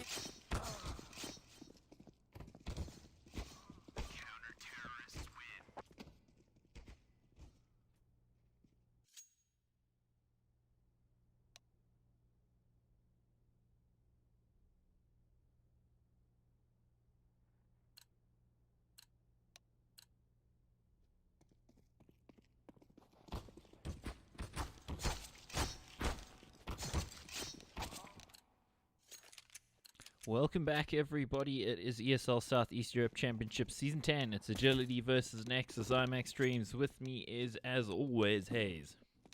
Yes, you are plagued, Mike. Unfortunately, nothing you can do. I will be by your side. Jeez, okay. Wow. No, Yeah. jokes aside, we have got such a good game on here between these two teams. I am ridiculously excited for this one, and I have been throughout the entire season 10 so far, waiting for this Romanian derby. Sorry, Romanian derby. There you go. You got it right. Well, let's see if Nexus can get it right, Joe, on the T side. I mean, they are the team that should be the favorites in this one, right, Matt? Yes, they certainly are. But from information I've received recently, Agility rate themselves as the best team in Romania, and they want to prove that by taking Nexus down. And this is their opportunity, Mike. Some mid-aggression from Nexus as they start to push forward. I am the point man looking to do the damage. He is going to be able to find the opening frag. Lots of fights going on here towards middle. And it seems like Agility, as the dust settles, are going to be the team with one man in the good. The plant will come in from Zeus. He doesn't have any armor, so he needs to be super careful. BTN, though, in-game leader, finds the opening frag in this retake. And there's the kill from Zeus. It's 1v1, Matt. Blitz holding the angle. He committed to it. Blitz absolutely committing to the angle there, hoping that Zoot goes for the peak. And Zoot does go for the peak, but on the opposite side. And it is an easy 1v1 in the end. What a round in the end. Let's not forget that a bunch of these players have played together before. Blitz, Cemente. I'm sure both of them have been a part. I know that Cemente definitely has. I think that there was a time that Blitz played in that that other Romanian team with IM and Zoots. Man, So yeah. these guys have got a lot of history between them. As they would in a region like Romania. I mean, there's been a few competitive teams from around there. Meanwhile, Yeah. these two teams are pretty competitive with each other. The bomb site take and Agility haven't actually gone for the full force. Yeah, they've gone for the full save. Going to be seeing that buy come in the next round, it seems. So that's quite a contrast to what we saw in the previous game. Teams opting to go for the force buy after losing the pistol on the CT side. And Agility won't have much hope in this round. Pretty much a formality. Nexus go up 2-0. Are we going to see the buy, or is it going to be the double save? I actually hope we see the double save here. Nope, we will not. I mean, a Oh, couple gosh. players sort of over-invested there. I mean, they went for Deagles, so they were down to 1,300. That was NJ and Blitz. So This is... You don't want this as your first buy, right? yeah, it's pretty a Scout, disjointed. an MP9, glass cannon, AWP, and look at the stratcher from Nexus. They're rushing B. I love to do this in the first buy round as well. Just test the CT's defense. Let's see if they're able to withstand the rush. And it's the glass cannon AWP, the player to take the first point of contact. He gets one good, but he goes down, and Raga with the Mac 10 is just charging forward right now. There's still a player very close. Cat, actually. I wonder if that might be a factor as the bomb goes down. Zello with the plant there. NJ, the man that I mentioned, he gets the first kill. He gets the second as well. He could get all of them. No, doesn't. BTN. Oh, jeez. Lord, as fast as Okay. ever, Matt. And he gets an upgrade. Well, nearly, until Blitz robs him, but the AWP is still going to be getting taken into the next round. So, Agility actually make that disjointed buy work. Yeah, I guess Nexus there, and as the smoke was fading there towards Cat, just not watching it at all, which is certainly a bit of a failing on their part. They give NJ Yes. way too much space. But hey, that just shows you Agility to certainly have the skill on hand to punish you, should they so desire. And I think they very much do desire to punish Nexus. Always these local derbies when teams from the same country play each other. Well, it gets pretty hairy. And there we go, Lord down already. He got that free AWP and then he got taken down instantly. Yeah, massive fan of watching the local derbies. And it actually doesn't really matter if it's a football game, a rugby game, a cricket game, a CSGO game. It's just always adds to the element of the occasion. And right now the occasion is across at the A bomb site. And Blitz takes Zello's head clean off. 3 versus 3 is the result.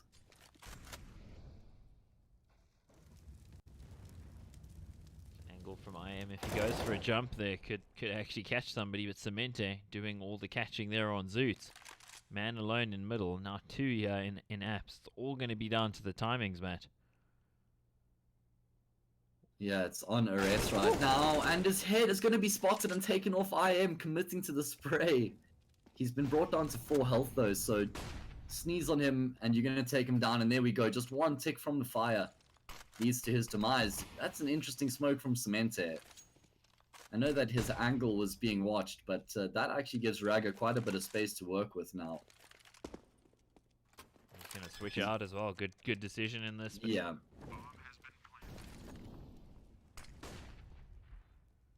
He has been concealed to the bomb sites. He takes a lot of damage from the fire as well. Only 33 health remaining. Agility are playing this really well. Just bobbing and weaving, swapping the attention between the two of them. And yeah, Raga didn't really have much hope in that one, getting shut down concisely. yeah, there we go. I didn't have to correct you, Matt. You did it for yourself. Yeah, sometimes you realize as you say the word that it's not the one that you wanted. It's not a real And, word. well, I do have wordsmith in my Twitter bio, which legitimately gives me the license to make up words on the fly. Indeed. Cementa at the top for his team. And of course, he is a former alumni of that championship-winning ESL Season 7, SEC Season 7 Nexus team that won. And I'm falling over my words because things are happening and they're confusing me. Yeah, it's a bit of a fake B rush and then try and waterfall out of Palace into the A bomb site, but they just receive a hail of bullets. It is just the eco from Nexus, and I like the little change up to try and get a bomb plant instead of just committing all 5 players out. Unfortunately, it hasn't netted them much. Oh, Nothing nice at shot all. there from Lord. He has been impressive, hasn't he, throughout the season so far on that AWP. Definitely one of the standout players, probably along with NJ for agility. Yeah, I think his firing speed is pretty insane, and his accuracy as well. He finds headshots even with the AWP quite often. Yeah. So, oh, there we go, little run boost. I don't think it was on purpose, but gets out there quickly anyway. And that's going to be diving out of the window there is Lord.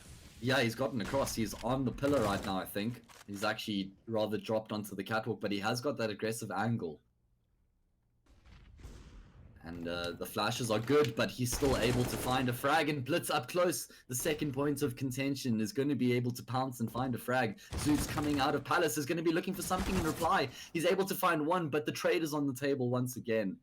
And agility dealing with this aggression from Nexus as they walk away with the 2-man advantage. How is NJ not aware of that possibility? That's a free frag for Zella. You never want to give this man a sniff. Ooh. Gets a hail of bullets though to Zello, and I don't think he was expecting that. There's a flank coming in from Ares as well. Let's just see how the timing works out for him here towards the connector. It does work perfectly. He gets the headshot. That's IM in 1v3. 2 players low though. Yeah. He's got the bomb. 50 seconds left on the clock, so maybe there's a hope for him in the round, but now he's already been found and taken a chunk of damage. Certainly does reduce his chances. All 3 of these agility players are here, so I'm not sure he'll be able to make much happen here. Surely not. Oh, why did we end up there? Just having a quick look. That's the view we were looking for. And yeah, he quickly realizes that there is quite a few players around. Gets shut down. Agility finding some momentum here in the CT side. That's 4 consecutive rounds, right? Yeah, it is after the 2-0 from Nexus, so... Yeah, okay. Well, I think we got a game on our hands here, folks. I was pretty much expecting Nexus to do their usual stomp thing, but we were expecting that last season and it didn't happen either, so... Yeah. Yeah, I guess you can't count your chickens before they're hatched. Otherwise, Blitz and Cole pop them with nades. Yeah, he certainly has proved that a couple times. This is Agility's map pick, and we're going to be heading to Train next, which is, of course, then Nexus's pick. But Nexus on Mirage, it's always one of their strengths. Yeah, traditionally, and it might be removed pretty soon with Mirage moving over to the scrimmage map pool. There's talk that by the 10th of October it'll actually be out of the active duty pool as well. Wow. I don't even know how to feel about that. I mean, we'll have to chat about it a bit later because all of a sudden there's actually something going on in the round. Nexus, it was just an eco from them, but Zello with that AK has been dropped, and NJ, okay. Oh. As soon as I say there's actually something in it for Nexus, they get shut down swiftly. Zello should have actually been cognizant of NJ there, because I mean NJ was firing that whole time. Maybe he was worried about getting shot on the cross or something. But exactly, I don't think he predicted that NJ would just be aggressive like that. I mean, normally the CT would just sit back and wait, but now we're going to be seeing Raga. Oh. He's not sitting back and waiting for anything, being proactive. This is so And hard. Zoot, he's been able to get into connector very quickly as well, but he misses his opportunity. And now they know where he is, but some effective utility usage still gives them the opportunity to get through connector onto this A bomb side. All of a sudden, it becomes very difficult for Semente and his teammate Lord to try and keep the control. And Lord doesn't expect the player to be on the stairs. That's an easy frag for Zoots. And now NJ, stuck between a rock and a hard place, is going to go down as well. Good response from Nexus in the buy round. You think it's got to be save time, yeah, but they don't seem to want to be saving. Zello taking him down. That's Aries, and it's down to Semente, the former Nexus player. I wonder if there's any love lost here or not. Are they good mates still? Are they sworn enemies? Who knows, Matt? Well, I don't, unfortunately. I always like the juice, but I don't have the juice over in this situation. Someone in chat, give us the juice. We'd love to know if you guys know. 8 seconds left of freeze time, and there's going to be a buy coming through here for agility, courtesy of that 5 consecutive round win spree. Oh, I thought we were going to go for a reset there or something. 'Cause I've heard some chat. Players taking long to get out of spawn, but Yeah. I guess they figured it out, whatever it was. Maybe it was like lag or something. Oh, that's going to dunk. How does that not do more damage? I mean, I guess that's quite a lot, but full armor, I suppose it's enough. I thought it was going to do more. Let's just do a time check there quickly, please. 29, 28. Okay, so I'm just 1 second ahead. Alrighty, Nexus See trying to the get future. themselves onto the A-bomb side. Suits taking Blitz out of the round, and that certainly does make the defense of the A-bomb side a lot more difficult because that was the CT player. Now it's just jungle and connector, and that's why Lord is trying to make a play with the AWP, but he's not able to find a frag, and now they're aware of his position as well. He's been tagged up, and amongst all the chaos, he just comes through lowers and he finds a double kill, and that makes the A-bomb side a lot easier to find the control. I was going to say it's mission impossible before that kill from Semente came in. But no, I think it might be. The bomb goes down. Aries, Yeah. aren't they aware of his position? They don't seem to be looking at CT. He could actually get a free kill here. Shouldn't get much more, surely. He can actually. He does. He's on And he 19 knows what HP. PTN is. He doesn't have a kit, and he's gonna land a shot. My word, Mike, that got way too close for Nexus. Oh, yeah. I mean, 3v1. Don't know why they weren't considering CT. I guess maybe he was last seen somewhere else, towards the middle, maybe, that they were all focusing that side. Still enough time had Yeah. passed.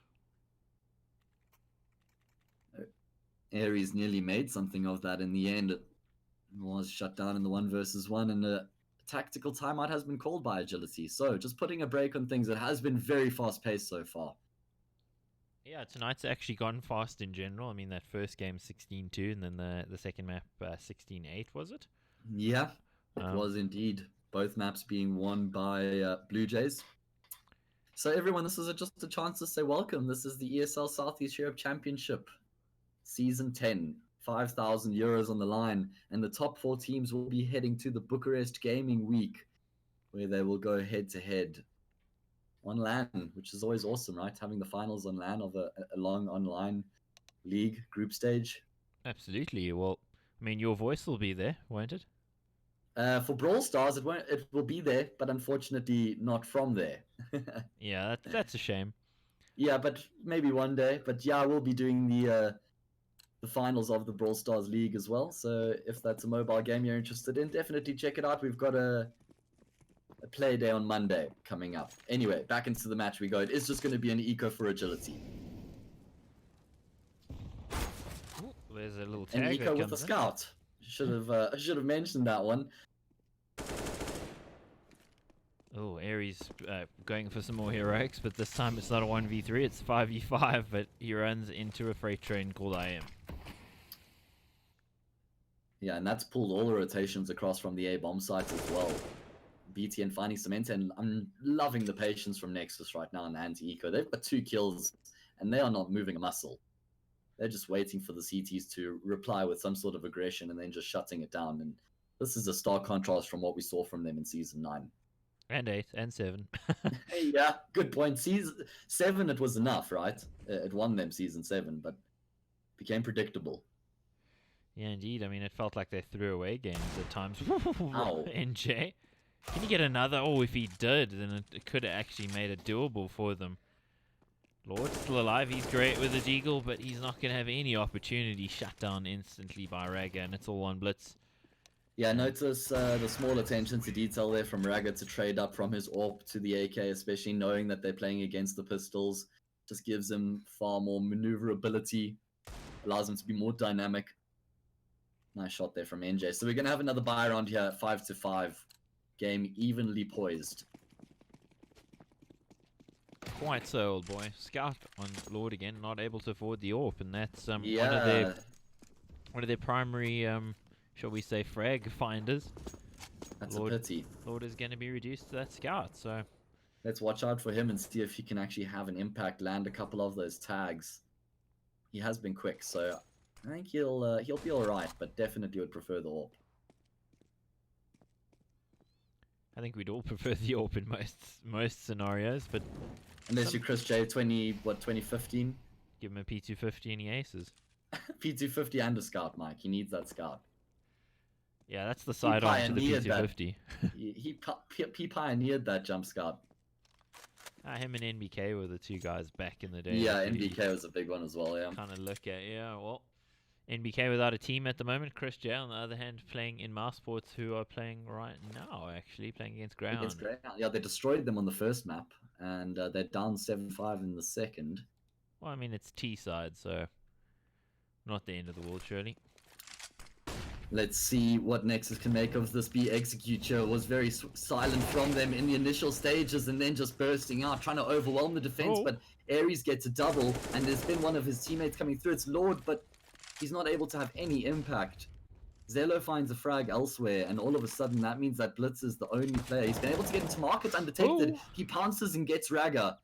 That's a great start, but I am now aware of his presence. Is just waiting, holding the angle.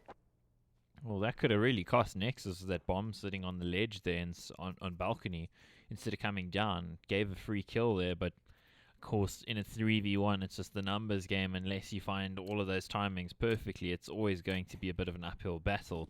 Finally Nexus into the lead again, 6-5. There's of course T-side, and that's pretty good going, but you do feel like they're going to get some more here. Let's not forget that they were down 2-5 at one stage.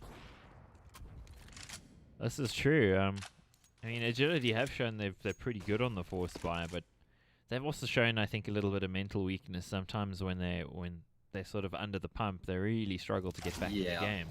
That's true, Mike. Good observation. It's normally when they're off to a good start, they're really able to take charge in the game and make something of it. We saw them beat Gamerzone 2-0, I believe. It was Gamerzone, right? Yeah. And that was an impressive victory for them, getting some points on the board. 3 versus 3 here, and actually making something of it, considering it's just the eco. It wasn't looking great, but they've salvaged a rifle, and they've got the information that it is now Nexus heading towards the A-bomb site. Got a rifle in Cemente's hands. Let's hope for some flashy plays. They're going to need it. Should be swapping it. Yeah, give it to the guy with the... Oh, geez, takes a dink early on, and Ares is already in front of him, so he ain't going to be able to take that. He does take a kill, though. If he can get a second, I was going to say it would make it possible, but now with 9 HP on Cemente, I mean, is he even going to escape here with his life? He does, but barely. Well, he has 8 HP. He actually took 1 HP from that nade. Not the biggest deal for Nexus that he's going to be saving this rifle either, because Agility are going to be buying up in the next round. Maybe it enables them to get an AWP. With the round loss bonus, I think that Cemente would have had enough anyway to get an armor and the AWP. So it just means that there will be an AK now in the defense, which is always nice. Yeah, you get the one tap potential, which you don't really get with CT rifles unless you literally inserted your org into somebody's left nostril. I'd like to see Agility going back for that aggressive mid play where they get Lord jumping across onto catwalk. They get a player playing up underneath the smoke there, pushing through connector, just taking the fight to Nexus, who actually look like they just want to go for the 4-1 split again. They have been doing this in the past couple of rounds, whether it's at B or it's at A. They just set up outside the bomb site. They go and dry off the back of a flashbang. Zoots and Zelo, they both find a frag. All of a sudden, the A bomb site's completely open. Zelo continuing to charge forward like a bull. The push perfectly. Their own entry fraggers saw everything. They weren't white, so I mean, all the timing was absolutely dialed in for them. And Agility completely caught off guard. They're just doing the flash dance. Yeah, such a basic strat from Nexus as well. And it has been quite basic from them so far in the past couple of rounds, and the basic stuff is what's working. So why wouldn't they be continuing in that manner? Again, some damage is being done by the scout, but eventually Cemente will go down. Ballsy from IM to continue to fight that after he drops to 12 HP. Could have very easily given away a gun there, but doesn't turn out to be a factor at all. And Ragger's on the angle. Yeah, he's scouting this bomb site. Not with a scout, of course. Oh, he eats a deagle shot. Again, NJ with this Desert Eagle is just so clean. And I'm not surprised that IM is doing everything he can to get out of dodge right now. He's like, I've made a grave error. I'm getting out of here. This doesn't feel good. Lord, he's great with his eagle. The same treatment on the other side of the map. So now IM is okay. Finally gets the AK. But what does IM do? I just lost a teammate at B to the 1D and now at A as well. He's only on 12 health, and now Lord has the SG. And that enables him so much. That's huge. That's a great gun to have on the CT side as well. Unless he gets caught out on the angle, yeah. Ooh, IM gets out unscathed. Lord actually sitting super passive. I mean, this could still work for him, but it does give him quite a bit of space, Matt. I'm surprised that he's actually taking this passive option. Like you said, it could definitely still work, but it's allowed Nexus to actually get into the bomb site at the bare minimum. He's going to pounce here, and he does find that first frag, and it's only 14 seconds left. He drops the fire. BTN, though, takes the fight and takes the fire to Lord. Bomb plant secured. Oh, he's going and for now the they fight. actually know where each other is, and BTN, he's going to just straight up swing wide. That is super confident. That was And borderline insanity, man. Yeah, but it's super confident, borderline insanity. But that's just been the T side so far for Nexus. Just straight up confidence, looking to take fights, not being afraid at all. Certainly not. And, well, that is pretty much that for this half. I mean, they can get 9-6, but that's not a great half for CT side on Inferno. Triple orbs. What is this? Well, if 1 doesn't work and 2 don't work, maybe 3 is the solution. Don't change the whole, don't change the strategy, just change the weaponry you're doing it with, Mike. The tightest angle in the world, but still lands the kill. Oh, well, the shot, shall I say, not the kill. Yeah. I am down to 14. He must be thinking, geez, why am I always just taking leg shots here on B bomb site? What did I do? Yeah, it does seem to be quite consistent. Huge lack of utility here for the CT side. Only 2 smokes and 3 flashes remaining across the board. This is with 4 counts of round loss bonus. That's because of the triple orb setup. They don't have the mollies to retake or to hold the choke points. It's going to be on the orbs to find these frags as soon as the players push into the bomb sites. And they're just hoping against hope they don't have to retake with 2 or more of those orbs. And again, it's the 4-1 here from Nexus. This is just, it's been the name of the game for them. Are they going to burst the smoke? It looks like it. Yeah, they're going to be pushing into a couple of players as well, but the fake is good from IM. It's actually pulled 2 players out, and Raga, he finds the entry with the AWP, and that's going to be dropping the penny for agility, making them realize they've made a mistake in rotating across. Oh, Zoot, nearly overlooking NJ, is able to double back and finds the frag. 3 versus 3 as the bomb goes down. It's the final round and a half, so agility will certainly be committing to the retake. They've got 2 flashes and a kit, so they've got what they need to make this one happen. Slowly making their way forward. Cemente is going to catch Zoots on the angle, but his teammates have been taken down and he's now left in the clutch. The 1 versus 2, and I am realizing he needs to make a play. Mike, he got brought down to 14 at the start of the round, and he's the man to clutch out the 1 versus 1. Oh, beautiful work from IM, and we know how consistently good he's been on this map in the last couple of seasons of ESL SEC, and he shows us yet again why Mirage is his home base. 14 kills for him there, and he rounds it out. 14 HP, 14 kills. Yeah, great half there from Nexus, turning that around from 2-5 in agility's favor to win the half 10-5. That's a dominating turn of affairs. And Yeah, now they're heading into the CT side. We were talking about Lord as well, how good he is as an AWPer. He didn't actually have much of an impact in that half. Actually, 7 kills for him. Yeah. And that's you want more output from your AWPer than that on Mirage. Yeah, particularly on the CT side, I completely agree with you. Let's see if they're going to be able to turn it up here on the T side. all 5 players heading towards that B bomb site. They've got a smoke and 2 flashes to try and aid their cause. Zelo is the key. You can see him sitting there in that corner by broken wall. It's on his teammates to take the attention. Oh no, we got stuck on the smoke. Catastrophic. We can use the kill feed though. NJ, he finds the entries, gets control. The bomb plant is going to be coming through. 3 versus 3. Make that a 2 versus 3. There's still that kit on the side for Nexus to work with, but that only becomes valid when you find the frags, and they know exactly where BTN is, so it's only a matter of time before he goes down. Well, they're zeroed in on where he is. He's trying for an opening here. Running out of time, and unfortunately running out of opportunities. Only gets the 1 there. 6 to 10 agility. Get the first round on their T pistol, and that's really important for them. They needed to get off to a good start here, Matt.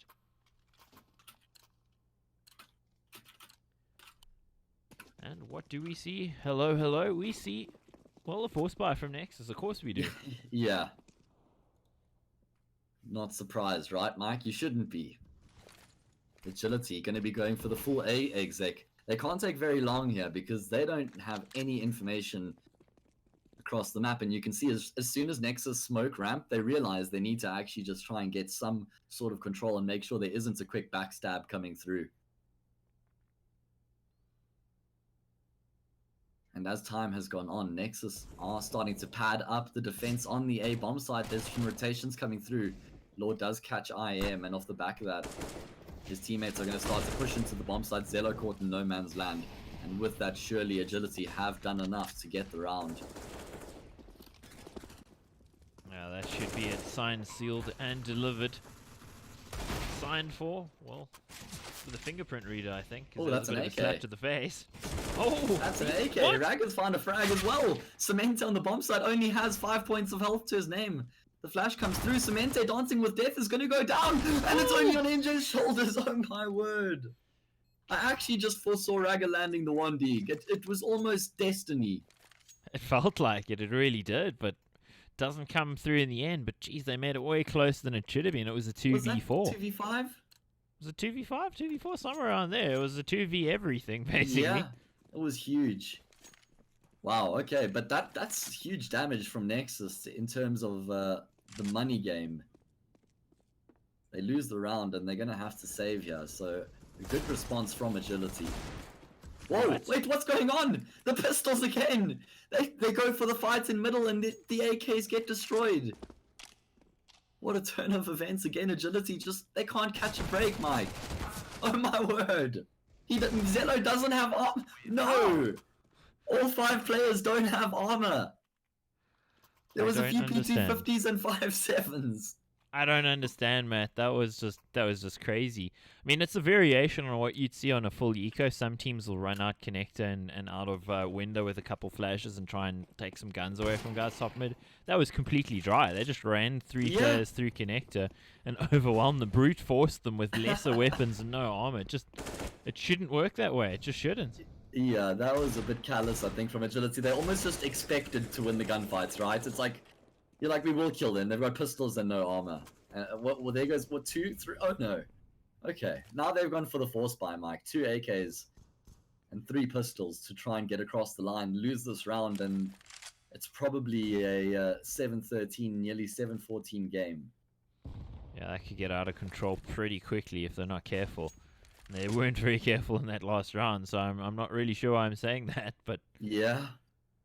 Oh. How do they execute into A with 1 smoke? All 5 players, they had mid control. And they now just decide to double back. I don't get it. 1 smoke, let's see. Where does that smoke go? Don't you dare miss that smoke, NJ. It's going to be jungle. Okay. Information comes through. All 4 players, or 4 of the players, pushing out of ramp and 1 out of palace. Actually, Cemente is able to find a frag. That's good for them. CT obviously not covered off. They didn't have the smoke for it, and that's going to make it easy for Raggar. Timing still works out that he doesn't take down the bomb planter, which is important. Shot. Blitz on the angle. What a shot. He gets And another. he gets the follow-up with the spray down. All of a sudden, it's a 2 versus 4. Zoots and BTN, the 2 players remaining. to actually try and change the tide of this round.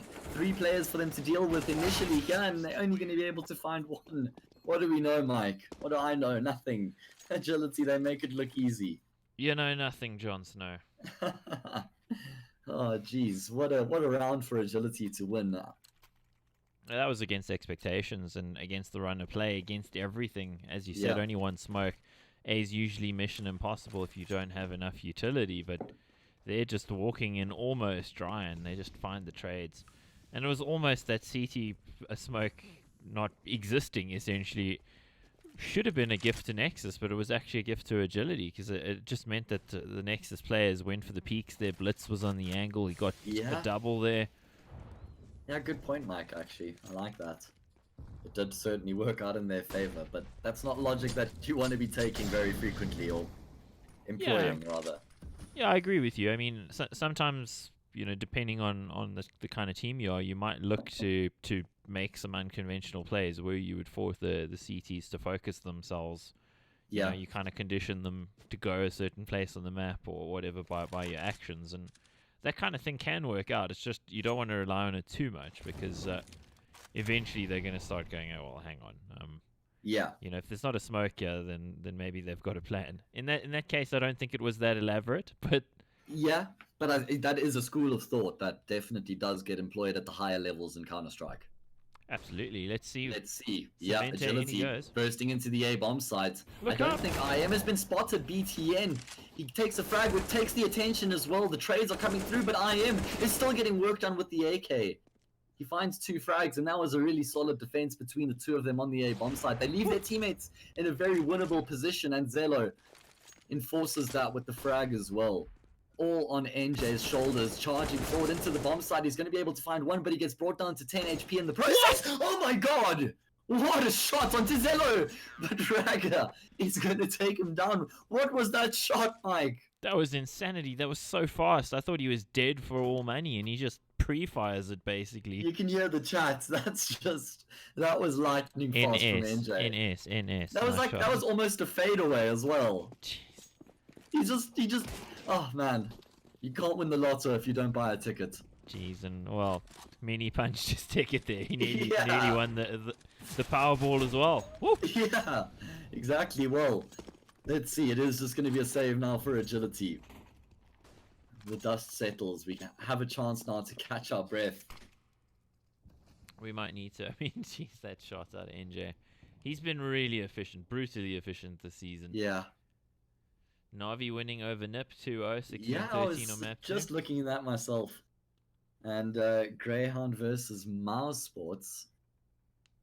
9-7 in favor of Greyhound, the Aussies. Anyway, back into the game. Let's see if it is going to be as we expect. Nexus getting across the line with ease.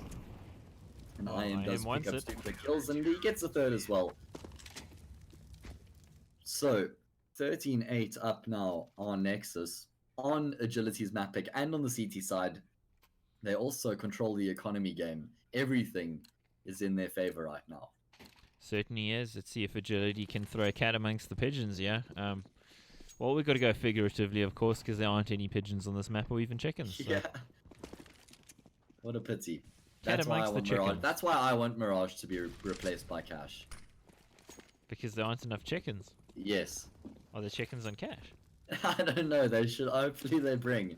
They're gonna need cows with the amount of greenery on that map now. Agility pushing straight into the B bomb side. All 5 players looking to try overwhelm the defense, but 2 of them have already been taken down by Zoot, who's now run out of ammunition. But the rotations have come through, and those rotations are potent. Zello picking up a double. Agility can barely even get out of the apartments, even though they find those 2 frags. Super fast rotates as well. Nexus completely had the read on them there. And I mean, as T's, if you do manage to get those kills, you think to yourself, okay, well, we got a good 5 or 10 seconds here. We can plant, we can get post-plant situations, and no, we're all dead. It's just... Yeah, I think Nexus were ready for the B rush. It's been a while since Agility have gone to B, consistently just finding mid control and then gravitating back towards A and executing. Now, after losing so many consecutive rounds or being behind the game, they have to do something different, and Nexus were ready for it.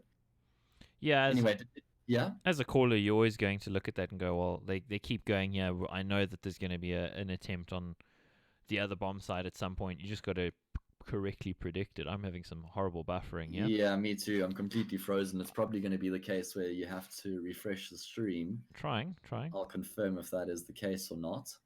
Looks Still like dead it. for me. Yeah, let me go on camera quickly. All right. So did you like my joke about needing cows instead of chickens on the new cache? I thought it was pretty good. Just with the amount of grass and greenery in general. In general. I hear noises. We're back into the game, actually, Is Mike. it coming back? Get our ugly mugs off. They want to see the CS. There we go. Sorry about that, guys. 118, 117, 116. Okay, cool. We're good. First 14 kill. to 8, and Nexus have already got an early frag in the round, but the trade is there. And he's in a great position. Is cemented to continue to push onto the B bomb side. He finds Raga. That's the AWPer. That's the control. That's some great work from them. Blitz on the late lurk here. I wonder if he's going to get caught off. If he's going to do the catching. He does. Zello. Pretty tough to get one on over on old Zello, but he does, in fact. Now it's a 2v4. Make that... I was going to say a 2v3, and then I thought another kill was about to come in. But meanwhile, Cemente not actually being as aggressive on cats as I'd expected. Probably a good thing. Happens too often where, as a caster, you're calling like the 3v4 and then just people keep on dying as you read out the numbers. So you have to continue to read You're out just the like, numbers. could you stop shooting each other? I know that's the object of the game, but stop. Just like for a few seconds, just put a bit of a break in between all the action. Anyway, agility, able to get back to winning ways here. And they do it in the 11th hour as well. Nexus within touching distance of map point, but there is still some breathing room here for agility. Do you think they have what it takes, Mike? It's going to be tough. It's really going to be tough. I don't want to say that it's impossible because, I mean, we saw Nexus go to overtime against Dawn of Stars, so... Yes. It's doable, certainly doable. It's just gonna be require a bunch of rounds back to back here. They can't actually allow Nexus to get to the 15. Yeah, Nexus have played against Skade on this map as well, and that went to overtime. Of course, Skade have officially pulled out of ESL Southeast Europe Championship, which is a big pity. Citing schedule conflicts and not enough time for preparation. Lord. Looking to try and get the frags. He actually misses a bunch of shots, and IM is able to get out of dodge. I thought it was just a matter of time before he got that frag. It was BTN in connector either way. Nexus have an advantage in the round now. And look at the money for agility. It's not in a good position. If they lose this round, they're going to be contesting map point with pots and pans. Yep, plastic utensils even. I mean, yeah, budget. Fast food chopsticks. Shouting words. Sticks and stones. Let's see if agility can actually get onto the A bomb site undetected here. They've been able to get quite far forward. 3 players, in fact. The boost coming out, though, will be giving quite a bit of information. Oh, no, not like this. No. Oh, Blitz has to use his smoke to extinguish the molly. A comedy of errors. They already have a lack of utility, but Aris, he makes up for it by taking BTN's head clean off. 4 versus 4. 25 seconds left on the clock in agility. They need to get themselves onto the site, but Zella's got the cross on lockdown. He takes down 1. That's the price you pay for getting onto the bomb site and missing your smoke. IM uncovered as well. He's able to get 2, and it's an absolute disaster for agility. Quad kill out of IM, and it's pretty simple there for Nexus in the end. And I thought maybe they recovered from their horrible comedy of errors, as you put it, but no. They really didn't. The problem was, I mean, there was a bunch of utility that was wasted. If they'd had a CT smoke, they would have been fine there. Imagine, because that molly then locks Zello out, and the smoke blocks off CT. They get control, they win the round. No. The missed molly. And then he uses his smoke. I'm sorry, that was quite funny to watch. Yeah, that was... I feel bad for the Matt, I really do. Yeah. Well, NJ, he's taken a leg shot already. I was going to say he's got a deagle and he's definitely going to land a headshot, but instead gets taken low. Oh, free kill. BTN getting aggressive, but there's actually some response. Cemented taking down Raga, damage done to BTN as well, and Agility have done this quite frequently. They've just walked out into the A bomb site and it's going to yield success. This time around, Blitz. He's got that angle on lockdown. Second time we've seen him get a multi-kill as he entries into the A bomb site. 2 versus 4 now, and surely Agility have got what it takes to drive this one home. Well, they've left it pretty late. Oh, I thought that was actually a kill for Zoots the way the camera switched, but Yeah. he's all good. Money actually not that good for Nexus. I'll probably see a save, yeah, I would imagine, considering Zello is solo 1 money. Drop a few pistols, that sort of thing, go for the save, buy in the next one. 15 to 10, Agility get to double digits here. That's going to be reaching a mental high ground. Yeah, it certainly just makes you feel a little bit more secure. I mean, they're still a long way away from equaling Nexus, but it's just going to make you think, hey guys, we can actually do this. The number up top is bigger. There's 2 of them now. It is just the pistols across the board now for Nexus to try and make something happen in the round, but I don't think they're going to really have much of a chance.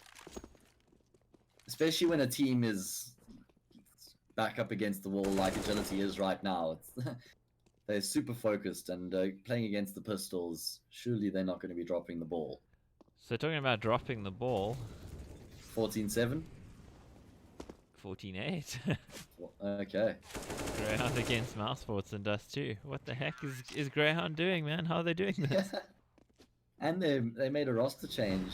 What was it, like 3 weeks ago, a month ago? Yeah, with Urcast going out Urcast, after the major. I The think he's- visa issues.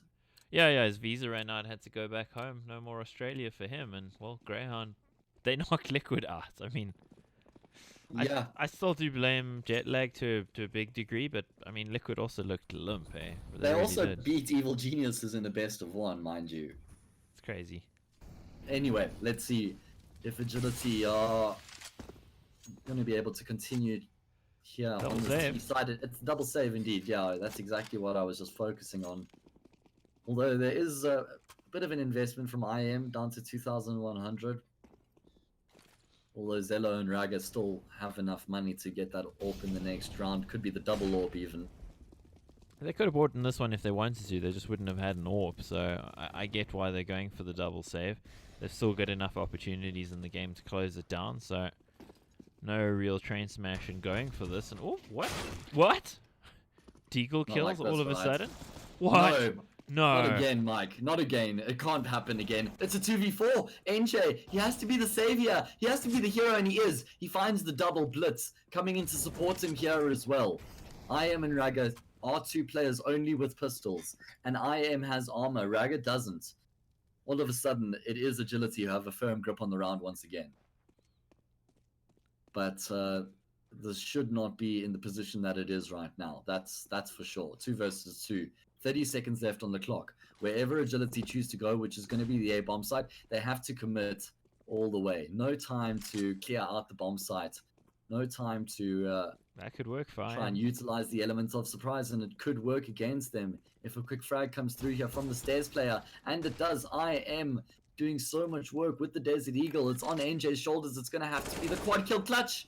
And he does take down IM. And there's just enough time for him to plant up against Raga in the 1 versus 1. He has the Desert Eagle. He knows where NJ is. He's going to connect on the shot. Raga wins the round. Nexus win the map. While Nexus keeping it exciting as they do. The local rivalry, the 2 Romanian teams, it'll be 16-11 to Nexus. And while that's a big sigh of relief for them, I think, is it got a little bit hairy at times, but we'll see plenty more hairiness. Hi, I'm Pringles. Back off the break. And I'm Chips. Wanna play? Wanna lose? Controllers. That round goes to me, I guess. Yeah, okay, mister, I can't. That's 2-0 for me, I guess.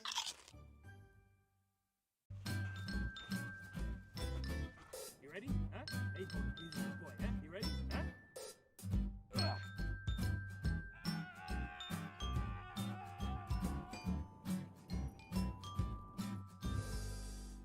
Start your esports career now at play.eslgaming.com.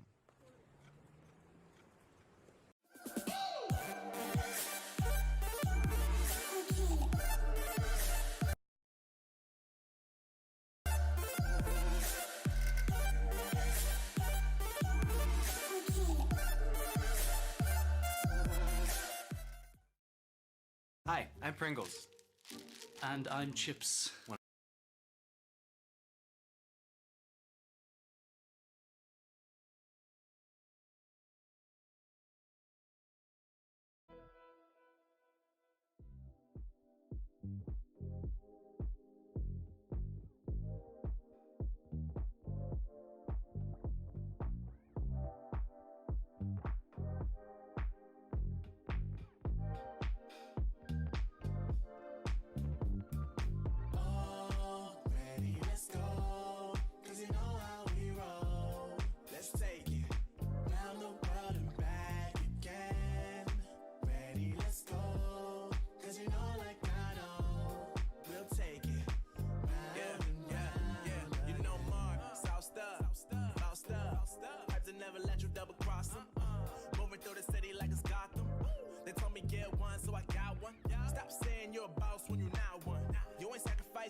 Vibe until the morning, sleep until the noon. You said that you want it, so I got it for you. Let's all get together and show them how we move. We move, we move, bringing summer to you.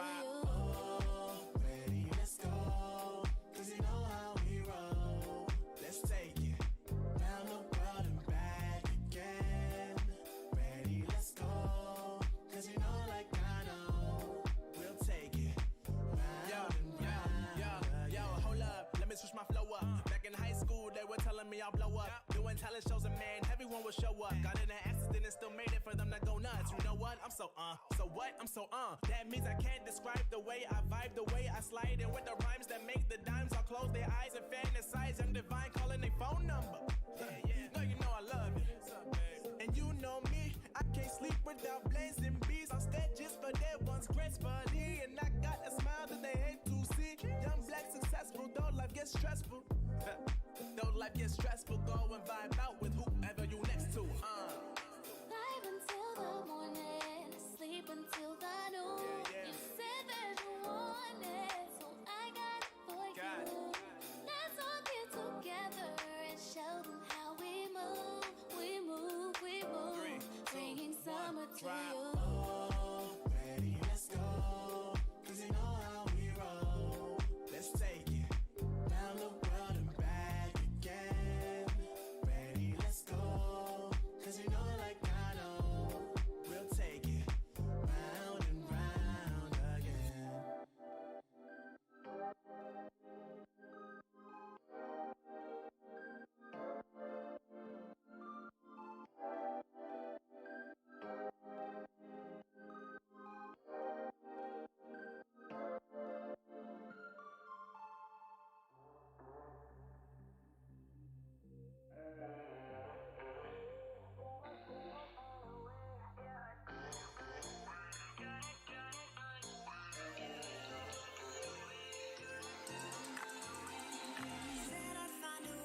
Turn my heart into something gold.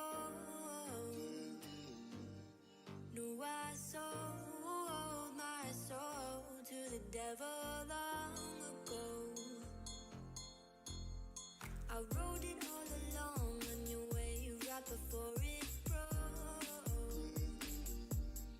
Time was thrown down the well, so I let you go.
The beat drops, then it drops out, and in drops some Counter-Strike.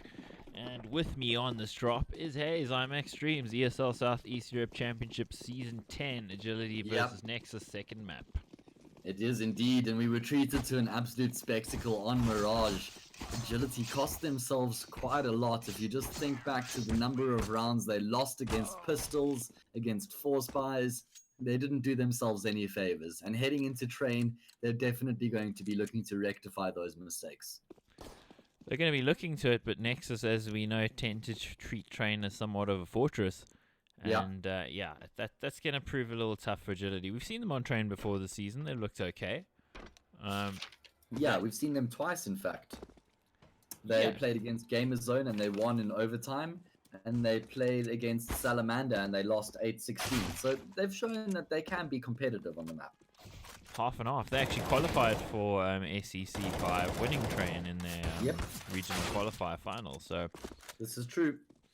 They got some chops on it, that's fair to say. It's just, I mean, we know what Nexus can do over here. So I mean, it's an AWPer's playground, right? We've seen Rag as a very quick AWPer. So definitely going to be watching him with a keen eye. Zello with the second AWP if it does come through. You got Lord over on the other side. I had a bit of a tough first map, but we expect him to bounce back. So let's talk about the AWPing situation on Nexus. We always had Zello in previous seasons, even when they won in Season 7. They won the whole damn thing. I mean, he's been probably the best AWPer overall. Actually switched off the primary AWP in favor of Rag, and he's on the AK. How do you think it's working? I actually think it's been alright, to be honest. I think Rag has had impressive games consistently on the AWP, so I think he's doing a good enough job on the weapon, and with time, it seems like Zello's actually been quite comfortable on the rifle. Personally, I'll always miss watching Zello on the AWP, but I think that Nexus can actually make this combination work with the roles that they currently have. Yeah, it's actually looking better than I expected. I mean, I wasn't expecting it to be bad. It was just, it's Zello. Yeah. It's an AWPer. So, Agility with all 5 players grouped up outside of the B bomb site, and it's just going to be a basic pop flash, pop smoke straight into the bomb sites and just try and overwhelm any player. IM is that player right now, and he actually adjusts his crosshair in the perfect timing to take down Lord, who was just pushing aggressive. Oh, I'm way out of sync with you, mate. Oh, Sorry. okay. Sorry, man. Real unfortunate. The bomb goes down 120 on the clock. There's IM gets the kill that you were talking about. You know the future, Matt. I don't know how you do it. Couple kills, 3 kills in fact for IM. Rag grabbing one as well. Cemente, man alone can't do it surely, Matt. Gonna try. I know the answer. You can see the future. Yep. We're gonna have to wait till the next round.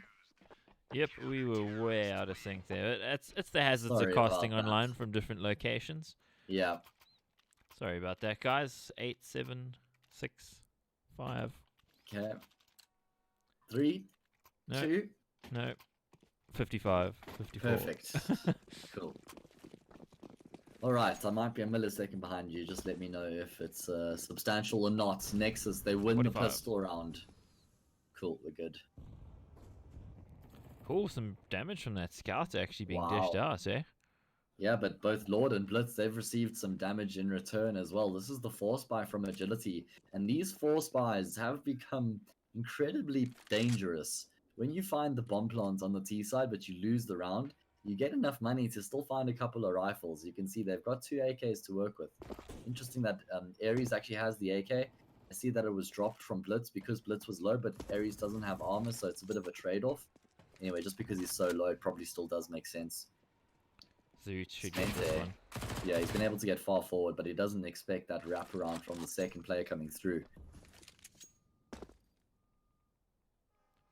And still nothing being found by these AKs. A minute has ticked on, and now they're going to try and burst themselves into the A bomb site, but they're met by the crossfire of death. And the result is in the name. Lord, he at least is able to get out, but can he get anything done? I'm not so sure. I like how you called it the crossfire of death. I think you might have been right. Yeah, certainly did shut them down as soon as they made their way into the bomb site. And 2-0 up here. Nexus, they deal with the Force Spy. Yeah, very nicely done from them. As you were saying, those force buys can be super dangerous. I mean, at the tier 1 of Counter-Strike, it's been something that's been terrorizing teams. You Yes. know, I mean, you see teams like Astralis and Liquid play each other. I mean, you see Evil Geniuses play, and pretty routinely the second round, even if the first is lost by the T's, does actually go their way. Yeah.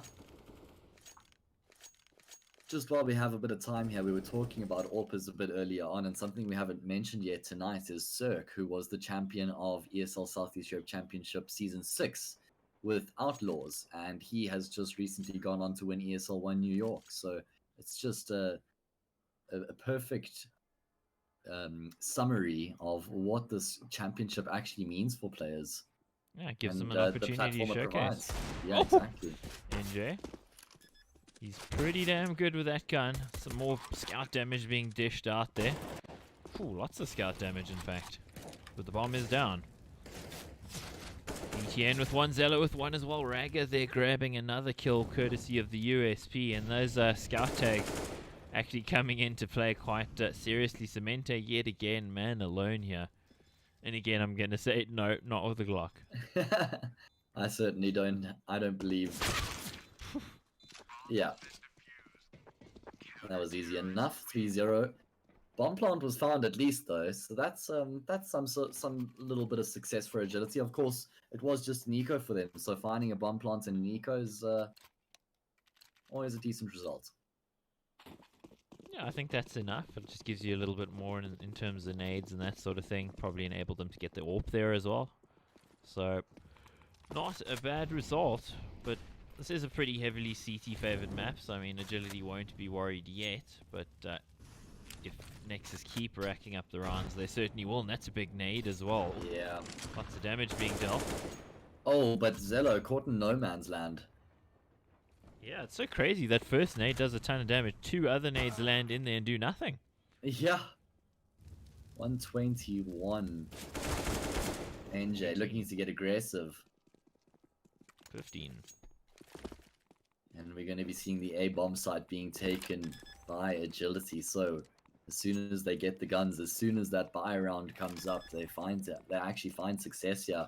And it's a fairly substantial success as well, keeping all 5 players alive. Yeah, this So is far, great. at least. First buy round's gone their way, which is exactly what they needed. Oh, Lord. Don't you have radar? He's really thinking that I may be hiding in that smoke. Just hanging out with his buddy Blitz. I am only has one thing on his mind right now, it's to save the rifle, and he definitely needs to do that considering the economy. All 4 of his teammates have enough money to buy in the next round, but he doesn't, so it's literally only for his own good right now that he needs to save this rifle. Not for his teammates, for his personal investment, and Yep. he will be able to. His personal enrichment there. Yeah, exactly. Well, So there's there the will be buy. another buy here. Double AWPs.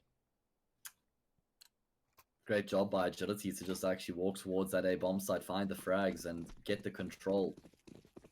Setting themselves up nicely by winning the first gun round, reducing Nexus's economy to basically nothing, and putting them in a position to actually make a mark here in the early stages of the first half. Quite right. Oh, is he standing there with a little gap in the smoke? Is Yes, Zello? he This is. could be good, or it could go horribly wrong. Oh no, the timing. Literally half a second in it as he pulls out. But Zoots and Zello comes back for a second bite at the cherry. He's going to find a frag. Zoots, he wanted more action as well. Amongst all of that, Ares has just been able to lurk into the A bomb site, and it's relatively undetected. He's able to swing wide. All of a sudden, it's Agility who find a flurry of frags. Raga, oh, the timing nearly goes against him as well. With the Ivy angle on lockdown, Cemente is biding his time, waiting for some support. 1 versus 1 right now. Raga can do knows this. where Cemente is. He Oh! lands the shot, but it's a leg shot. Cemente triple kill against his former team, and he's been showing up really well in this matchup. He'll of course have a statement to make. Yeah, he's not in the team anymore. He's got his own new team. Yeah. Wants to get one over on his old mates or enemies. I don't know. I really don't know about that part of it. But of course, no matter what the relationship is, you want to win. Yeah, that is going to be on his mind right now, especially after going down in the first map, Mirage. Need to make something of it here on train. Need to get some points from this game. Do agility. Of course, the best they can hope for is a draw in the double best of one. Oh, Zello getting a kill there. Not again, right? Okay, finally. Oh, well, I say finally. Zello's still with the 5-7. He's looking to bait up the shot. And he gets another one. Eventually, he's going to go down to Blitz, but he's just done so much damage single-handedly again. The bane of agility's existence. Cool. Oh, that works. I didn't know you could throw a gun up there. I just... Yeah. TIL, bro. 2v2, 5-7 and Deagle versus the actual rifles here in the hands of agility. They're going to double up. I think that's smart to do. You don't want to actually end up fighting these guys one up, especially pistols that could potentially catch you off with an off angle close up where it favors them. So yeah, doubling up here, 35 seconds to go. They're making their way towards that B bomb site. The call be coming in here from Zoots. He's getting plenty of information. So that's going to enable IM. He's looking for a gun though. And he's quickly realizing that they aren't. I think agility won't throw him, Mike. It was actually on the ledge above him. I think his head touched it. So okay, well, regardless, Blitz. Ooh. Okay, talking about heads, he just popped IMs. IM just didn't seem to react at all. I wonder if he was looking at top or something at that moment. Yeah, I'm not sure. He just seemed to be stuck like a statue, and well, that's the round. I mean, some great work out of the Nexus players there, but there's no way that the Zoots from so far away is going to be able to get it back into it. In fact, he's pitching a tent now, not hammering the pigs into the ground. Yeah, he only has 1,500 in the bank, so it does make sense that he's committing to save the weapon. Oh, he's got to keep that at all costs, and thankfully for him, he's not going to be challenged. So that's all okay. All's well that ends well for agility. We'll see the 3-all come in on this round, but well, I mean, some decent runs from agility. Nexus have been throwing everything in the kitchen sink at it. Now being forced to save, and in the save, they actually had almost their most success. They did do a fantastic job in that eco round, doing a huge amount of damage to agility's economy, forcing them to rebuy a bunch of their weapons. Zello with the glass cannon orb. Not Raga. He has a good spawn though, and he's going for that connector peak. Do you think he's like, guys, I've got the orb spawn, just, you know, let me go for it? Yeah. Just so he can be reunited with the weapon once again. Sort of can use it as an excuse, is what I'm getting at. Of course he can. I think whatever Zello wants, Zello gets in this team. I mean, he's the star player, unquestionably. They're going to facilitate him with whatever he wants to do, no matter how crazy it sounds. I mean, Zello does thrive on crazy, let's be honest. Yeah. Gets away with it more often than not. Maybe we'll be seeing Zello go to crazy now with the changes. Dun, dun, dun. Oh, rumor mill. Hey, that could actually be a pretty sick change, right? It could, except, I mean, you know, there's all those things about crazy not actually paying their players, so... Oh, yeah, that's true. Don't want to go and play for free. Yeah, not unless you've made all your bank and you can just sit back and chill. Agility, nothing chill about their strat right now, as they're about to blast into this B bomb site. 4 players around that ramp, Cementi on the opposite side of the map by himself, but Zoots has got the angle on lockdown. IM and BT and the 2 players tasked with locking down the B bomb site. Raga is going to be able to find the frag, and now that's a huge amount of information, and the calls are going to be coming through for the rotation. Now these CT players are that much closer on the angle. Raga's been able to get further forward than what NJ would anticipate. Spots the gun barrel. He's actually lucky he gets that kill just before the flash pops, because that could have been awkward. I don't think that flash would have blinded NJ. No, I think the timing a little bit off there. The Nexus players thinking, oh, we got this. We'll just kind of do our thing and kill him. Yeah. Maybe not communicating that properly. Nexus back into the lead.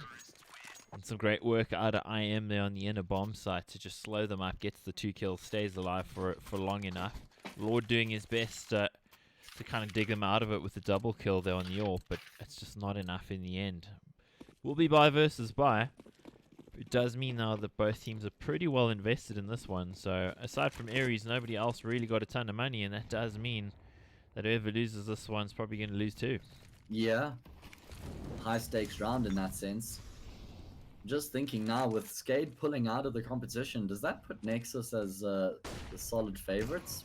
I'd probably go with Blue Jays as the solid favorite. There's a kill from Okay. Lord, though, and a leg in response. That's a bit unfortunate for Zello that he doesn't actually convert that kill. And Blue Jays did lose, I think, unexpectedly against, was it Dawn of Stars they dropped a map against? No, they just beat Dawn of Stars right now at the match before this. No, it was Gamer Zone, right? Just referring to my notes, Oh, Blue I gotta go Jays check. went 1-1 against Fate, and 1-1 against Gamer Zone as well. Okay, so But not they favorites lost 2-0. anymore. No, they beat Fate, sorry. It just went 1-1. Anyway, back into the game we go. It's an important buy round here. 3 versus 3 is the context. NJ finds the frag, and look at Zello. He's getting aggressive. He's fishing Mike. And he goes down. Unfortunately, yeah, he's going to get found out by Cemente. 40 seconds to go, yeah, and they get the bomb down. Poor IM man alone, hero of the previous round. Is he going to be the hero? Yeah, doesn't find the shot, and that means he's been spotted out. Mission impossible, doesn't unfortunately cue the music or bring Tom Cruise to the server. He just goes down. Yeah, 4-4 Nexus. They don't have any money left. They're going to have to save. So this is a good opportunity for Agility to actually get ahead for the first time in the match. And no, I lie. They were ahead on Yeah, they Mirage were. right at the beginning. Oh, they were ahead on this match too for one round. No, it was 3-3. Oh yeah, you're right. Sorry. I'm That's getting okay. old. I'm sorry, man. I mean, like, 120 ADR on Zello and Raga. And Zello has 12 kills and Raga has 6. I don't get that it. tells quite a tale. Utility damage. No, I think it's literally just Zello taking down players who are on 20 health and taking down players on 100. I don't know. Oh, there's 4 assists on Ragus. I mean, he could have done 80 to Yeah, each of those guys. So. Exactly. That's the point. Anyway, back into it. Round 9. Pistols on Nexus. Going to be looking for some headshots from those Deegs. And while on the previous map, they did a good job of it. Just because we've got the eco here, maybe we can explore that conversation a little bit more about favorites now that Skade have pulled out. I think Salamander is also one of the teams that we need to consider in that conversation.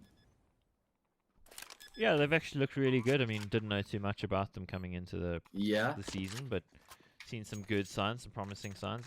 I would still put Blue Jays for me just as the tournament favorite because they have the most stability of lineup out of the top teams that are still in it. Yes. And I mean, they were displaying that same sort of style of play, the teamwork, which is a lot more dependable, as we've discovered in the last couple seasons, than just the Nexus have had, where it's like Zello popping off and just hoping for the best from the other 4. I mean, Nexus do look more solid this season. I think just with the change-ups they've made, it's kind of given Zello a bit more space and a little bit less pressure, I think, to go nuclear. Because I mean, he was getting over 30 frags consistently last season, and they were losing games. So clearly, I mean, he was getting the frags, but it wasn't winning the game. So now with the change-ups, it does seem to be a little bit better. But I mean, I just struggle again to look at Nexus as favorites, just because I've had my heart broken so much in the last few seasons, Matt. I know. Once bitten, twice bitten. Yeah, twice bitten. 3 times eventually shy. So Nexus, they have gone for the buy in the round. Not the best buy to work with. No scoped weapons. No kits either. Lack of utility. 5 smokes. Make that 3 smokes and 2 flashes remaining. So they're going to have to make this work with the gun battles as the round progresses. Oh, this is really aggressive. BTN gets 1. Oh, makes Oh, hard look work at this of the from Lord. second. Oh, man. He was so committed to finding the trade there, Mike, but he only had 1 shot. As soon as he misses that shot, he's down. Surely And Blitz is BTN's only on a gonna Mac go down. 10. Yeah, Ares has got his angle on lockdown. He's going to get spotted out, though, and Zoots actually gets the frag. What? No, BTN. Oh, my goodness gracious me. Can anything go Agility's way in this round? Doesn't feel like it. Cemente is going to have to go huge. He's been spotted. BTN will go down there. Former teammates. Cemente in a 1v3. It's doable. It's winnable. I can't commit to calling this one because I mean Raga's got a very strong position. Cemente really can't get out. Yeah, there's the only elements of surprise would be if he ran the clock down real low, and Nexus would have to start to consider Ivy, but he's going to be spotted out here by IM, so they know that he's making his way into the bomb site, and he actually Finds the frag. I think he spotted that player as well. No, not initially. Zoots with an impactful round there between him and BTN. They actually found all 5 of the frags. And don't you just love the ingenuity there, Nexus, realizing they don't have utility, they don't have the weaponry, so they decide to take the fight, looking for the same main control. And as you said, Lord was just like super committed. I mean, he was standing in smoke with an AWP. Everything except his head sticking out. So I'm pretty sure he couldn't see a thing. Not the greatest idea, unfortunately, with the AWP. It could work if you have a rifle. You can go for a quick peek and get away, but AWP is just so easy to spot through the smoke. I mean, there's so much of it sticking out. It was never going to work. Seems like Agility are actually going to go for the fast B exit here after some early presence towards A, throwing the util across. But there are 2 players here for Nexus. It's IM and BTN again. It's actually not BTN, it's Raga, if I'm not mistaken. Anyway, regardless, IM is going to be the first point of contention, and just everybody's blind right now. Finally, their vision starts to come clear, and it's the Nexus players who find the frags again. IM with the double. Whew. He just seems so reliable, but then all of a sudden, NJ with the AWP puts it to good use. But do they expect BTN to be so close? Hot flash to allow him to get forward, but he actually runs past somebody. It's Blitz. That should have been a frag, Mike. He was so tunnel visioned that the player was on default. Blitz is low as well, but I mean, the timing could actually work out very well for Blitz, depending. Are they going to back into each other? Blitz turns at the perfect moment. Oh, what? No! No. Zoots, how does he do it? He robs them in broad daylight. Somebody call the police. Jeez, Blitz should have had that on lockdown, but Zoots steals it away. 6-5 now, Nexus back into the lead. Agility got plenty of rounds for what is traditionally a very tough T side on train. I mean, I wonder how this is gonna go. It is the force buy for Agility, double AK or 2 pistols, so it's not ideal by any stretch of the imagination. I mean, this could still be the 10-5 half for Nexus, and I think they'd be happy with that considering where they were at one point. So, well, I was going to talk about DreamHack, but all his dreams being shattered at the moment there by Zello and BTN. Finally a reply, and actually a shot through the teammate. NJ is on 10 HP, takes a bullet. The bullet flies through him and puts down the CT. Now, what do Agility do from here, though? They're so committed with all 3 players. There's a flank coming up from BTN as well. IM has them locked in, and Zello actually wants to get aggressive. So how do Agility even get out of this one? And they can't. Oh, but he fluffs the second one, and NJ finds Zello, Mike. It's a 2 versus 2 here. Weapons have been retrieved. There's some utility as well. IM, the man who's been waiting patiently, is the key. And he is the success in the round. He finds the frag. But oh, I thought NJ landed that. I thought he did as well. He's got the deagle now. Switches the weapons and jumps at the wrong moment. That's unfortunate. IM's been super solid tonight. 7-5. Force buy is lost. It's got to be a save now, Matt. I was always super excited about IM joining Nexus at the beginning of the year, and then they kicked him or he left, and now he's back once again, and just seeing him and Zello playing side by side is such an explosive duo. Yeah, I love it. It's great. I'll go back to DreamHack now. 9-1. Yeah. Mouse Sports over Greyhound T-side Mirage. I think They've they've had games. enough. Yeah, exactly. Oh, that grenade, Mike. Look at how much damage the utility did. But still, a frag was found by Ares, which means they may actually be able to get a plant, and that's not a bad result. The bomb's fallen onto the side. Someone needs to pick that up. Nexus are charging forward. I don't think they're going to be able to deny the plant. Okay. Well, running out of ammo at the wrong moment. BTN does swap. Gets the triple. He's had a pretty solid map, I'd say. Yeah. Everybody for Nexus have had their moments tonight. And yeah, quite so. I mean, Agility, again, have shown great signs. I mean, compared to what we saw in that regional qualifier where, I mean, they were down and out, and it required the other team to actually basically throw it all away. I mean, Agility have actually looked pretty good in the season. I'm well pleased with them. I don't know if they're the best Romanian team. I somehow doubt that, but we'll see. I mean, there's still plenty of games to go. They could win this on the CT side. 5 is enough.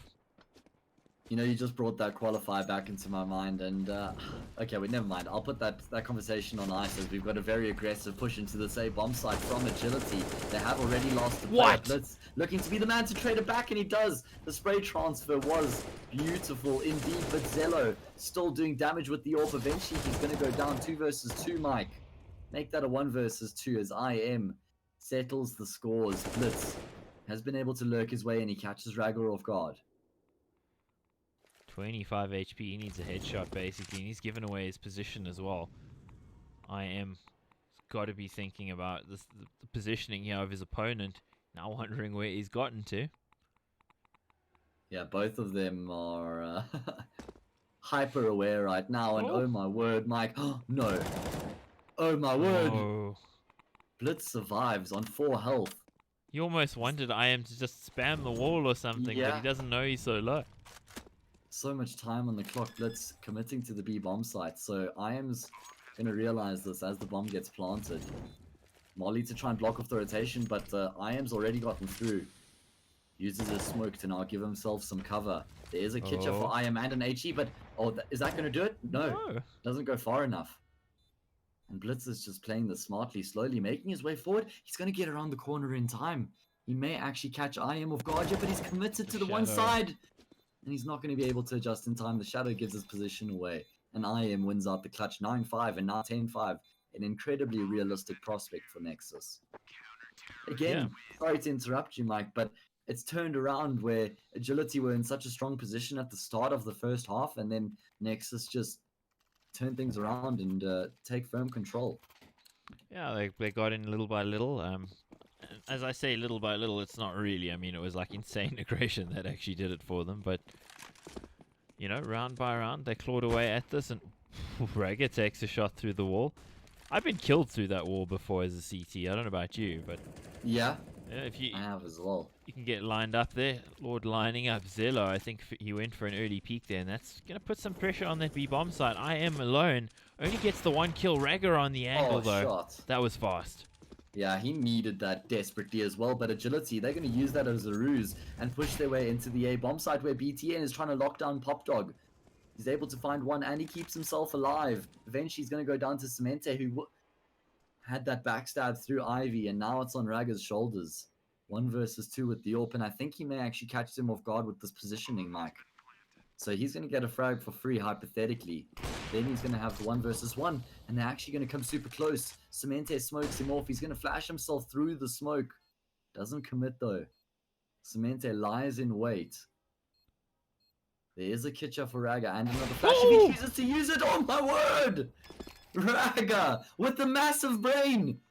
What a big brain on Ragger, Mike. How patient was he? Yeah, that was masterful play from him, because the amount of time that actually transpired there. His opponent was thinking, he's probably wrapped around through the other CT tunnel, so I'm going to just get a jump on him and push past the smoke here. And, well, he just gets no-scope shotgun AWPs. Oh, wow. It's almost as if that was destiny. Ragger waited forever, and I'm really glad that that it worked out for him in the end, because if he started to push forward the very second that Cemente did as well, it could have been a catastrophe. Anyway, in the end, Nexus wins 6 consecutive rounds, and that nets them the 10-5 halftime scoreline, all the way down from 4-5. And that puts them in a great position now heading into the second half. If they can win the pistol, they certainly are going to be commanding this game. They are already, but that would be an even further hold on the game. Absolutely would. I mean, prior to the series, Nexus was sitting 3-3 for maps won and lost. So, I mean, this does... I think it would potentially put them from 3rd on the log to 2nd. So, we'd have to see how things shake out, but I think that would be the case. So, certainly Nexus will be looking for this win. Agility still in the mid-table, so it's not over for them in the season by any means. And 5 is plenty still. They would have thought they'd get way more than that in the half, considering they won 4 so early. But yeah, they're going to have to start the CT side well and build it from there. Just going back to the point you were making about the map wins for Nexus, they need the 2-0 here, just from a points perspective. Yeah, they've had that 1-1 against Skade and that 1-1 against they actually got 2-0'd by Salamander, so that was quite a result which set them back. And to make up for that, a 2-0 would be great in the game here. Let's see what they've got in store for the pistol round. P250 for BT and HE grenade and flash as well. So he is the pack mule right now.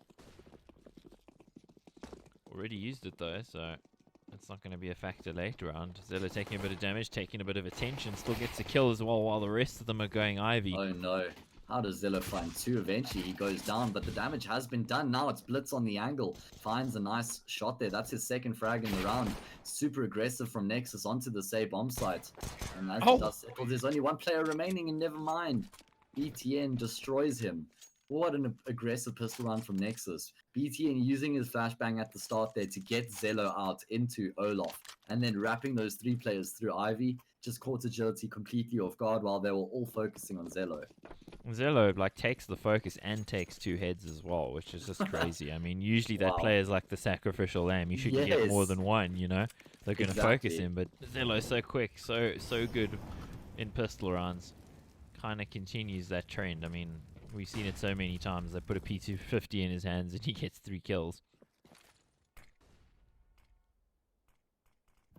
Yeah, Agility going for the save.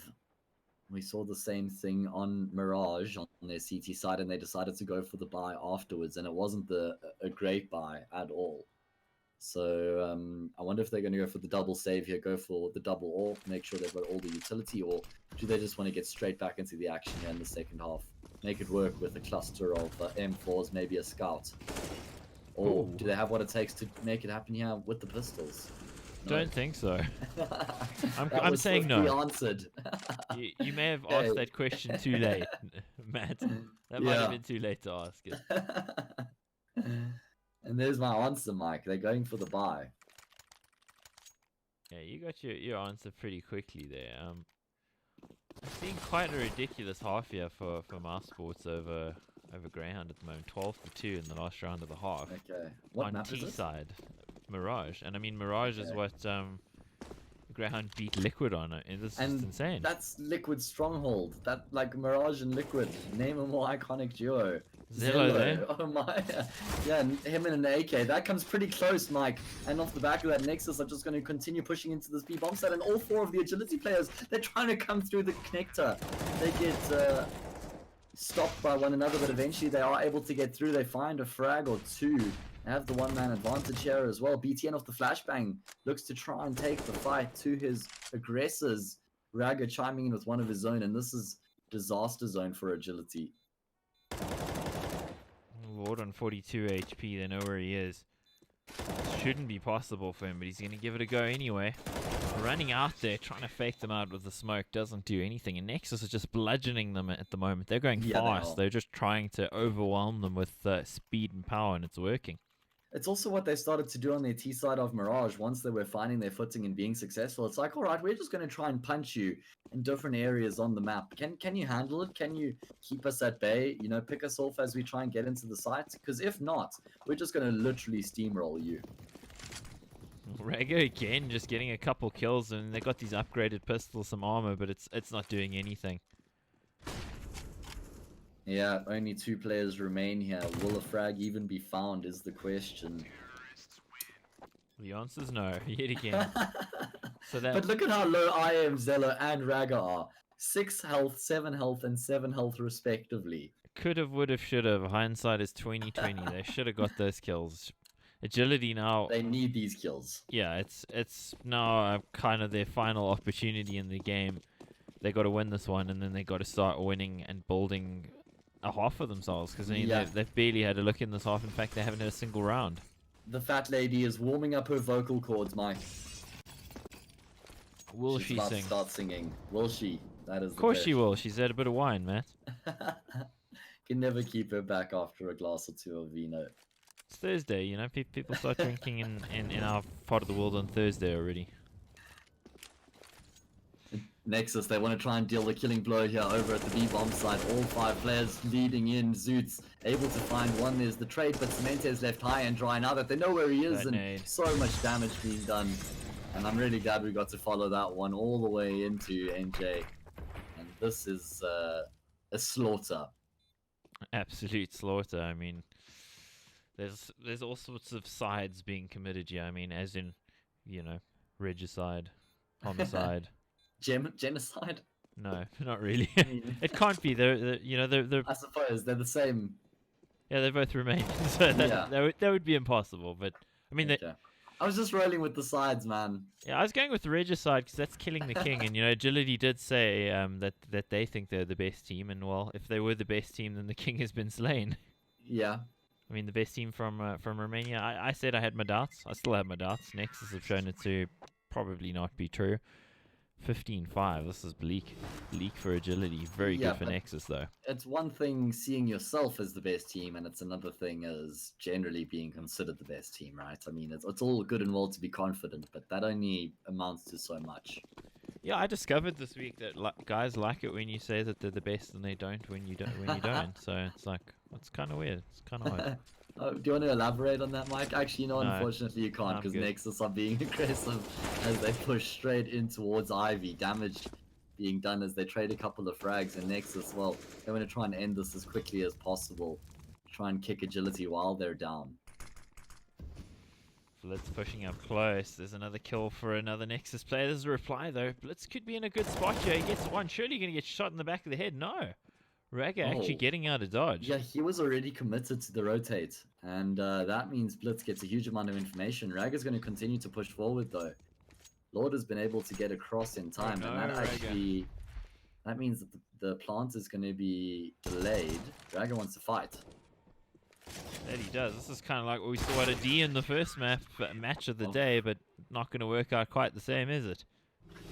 Yeah, and in Nexus, they're going to have to dig a little bit deeper than just rushing into the A bomb site. Certainly so. They still got plenty of money, though, so yet another buy, and there'll be another one after this one if they lose it. Yes. Agility's economy, again, fully tapped out. Of course, they got nothing to lose except the game, so they're just going to keep buying and buying and buying as long as they win the rounds. Let's see how many rounds or how many more rounds Agility can actually muster up here. Is a comeback plausible? Probably not. But round difference has an impact at the end of the season, Mike, so that's always something to consider. Yeah, absolutely. The run boost almost nets a kill on Ares there, but unfortunately, in the end, the kill is not found. 1:15 on the clock there, and it looks like Nexus are going to be putting on the afterburners here, running into Lord's Orb. He's had a bit of a tough game overall, still only on 10 kills. They're going to need him to stand up here and to continue to get kills and to continue to get those long-range Orb frags to keep him in the game. Oh, NJ looking to try and get aggressive off the back of that flash, but Lord is going to be the one to find the frag, and Cemente supporting his teammate perfectly. Finds the double lineup. Ares is going to mop up in the back line as well. So I need to quickly refresh my stream if we can just sync up once again. Call me when you're on 150, please. Well, I'm a long, long way away. I know. 150, you said? Yes. 2, 150. And there we Okay. go. 15-7. Nexus again with the buy. Are they going to again play it fast? They're going to slow it down. I mean, that previous round was a bit slower than we'd seen in rounds prior, but still not the level of slowness you'd see from some teams on train. It's the last buy for Nexus, though. Yeah, I was also having a look at their money right now and just trying to suss it out. They don't have enough to muster up a buy if they lose this round, and that's probably why they're being slightly more conservative. I think IM's going to be faking to a degree across at the B-bomb site. He's got Zoots with him as well, so they could sell quite a substantial fake. Wealth of utility left on both of these teams. And Nexus haven't done much to bleed out Agilities, so they'll have quite a response once Nexus does commit to the execute, or if they want to go for the retake. There's the trades happening, 4v4. 44 seconds left.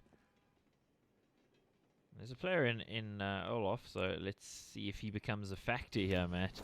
35 seconds is now when they're triggering it, and there's the kill.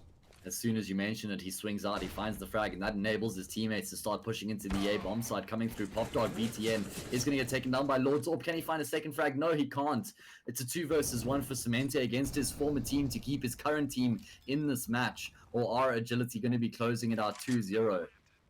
He's got a kit, he's got a flashbang to work with. They know that he's the B bomb side player, so they're going to be aware of the flanks. They're going to be aware of all of the options Oh, right now that Spencer executed. has at his disposal, and well, he doesn't have any options left. He's been taken down. Nexus, they win the 2 best of 1s convincingly. We're going to take a short break, and we'll break it all down. Hi, I'm Pringles. And I'm Chips. Want to play? Wanna lose? Controllers. That round goes to me, I guess. Yeah, okay, Mr. I'm so funny today, but I've got this greasiness, you know? No, I don't know. Pringles doesn't give you greasy hands. Ready now? Yeah. Well, I can't. that's 2-0 for me, I guess.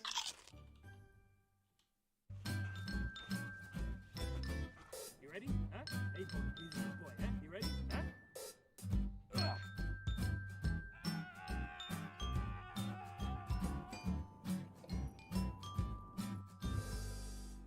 Start your esports career now at play.eslgaming.com.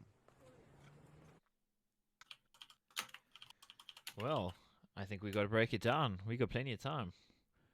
Dawn of Stars Blue Yeah. Jays was the first one, Matt. 16-2. I don't know how much we can say about that I was one. going to say, I'll leave it to you to break that one down. No, jokes aside, that was a slam and a half from Blue Jays.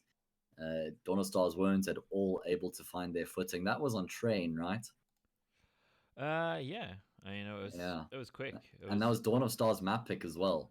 And Blue Jays just destroyed them. It didn't matter what Dawn of Stars tried, they weren't able to find success. No, quite right. I mean, moving over to the second map there, 16-8, it looked a little bit closer until we hit the second half. The first half was an 8-7 half, as far as I recall, an Inferno, and then Blue Jays just, turned Inferno into a raging Inferno. I mean, it was not going the way of Dawn of Stars at all. We were talking about Blue Jays showing their typical sort of teamwork and what they're usually capable of on that map, and, well, it looked good for Blue Jays, and I think Blue Jays have lost a couple maps this season that they shouldn't have, so that certainly puts them back on track. And talking about back on track, let's talk about Nexus. Yeah, they had a convincing series tonight. They looked very good on Mirage. They were pretty much ahead of the game for the most part, and even when they were behind, they were still playing super good CS. You could see that the discipline was there once again tonight in their anti-eco rounds. They weren't overcommitting, making sure they were sticking to their protocols, giving respect to the opposition as well. And it paid maximum dividends on that first map, Mirage. They closed it out 16-11, and then we headed into Train. Yeah, Train I thought might be close. I mean, we've seen a couple of good maps from Agility on Train this season, and also one blowout, and it turned out yet another blowout for Agility on the map.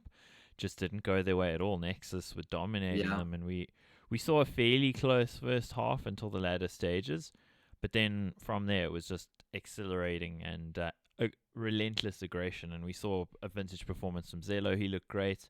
Nexus overall, I think, stamping their authority in the Romanian derby, looking great. And we're going to look great as well when we come back on Saturday for more ESL Southeast Europe Championship. Thanks to Pringles, thanks to Vodafone, and thanks to you guys for watching. See ya. Good night, guys.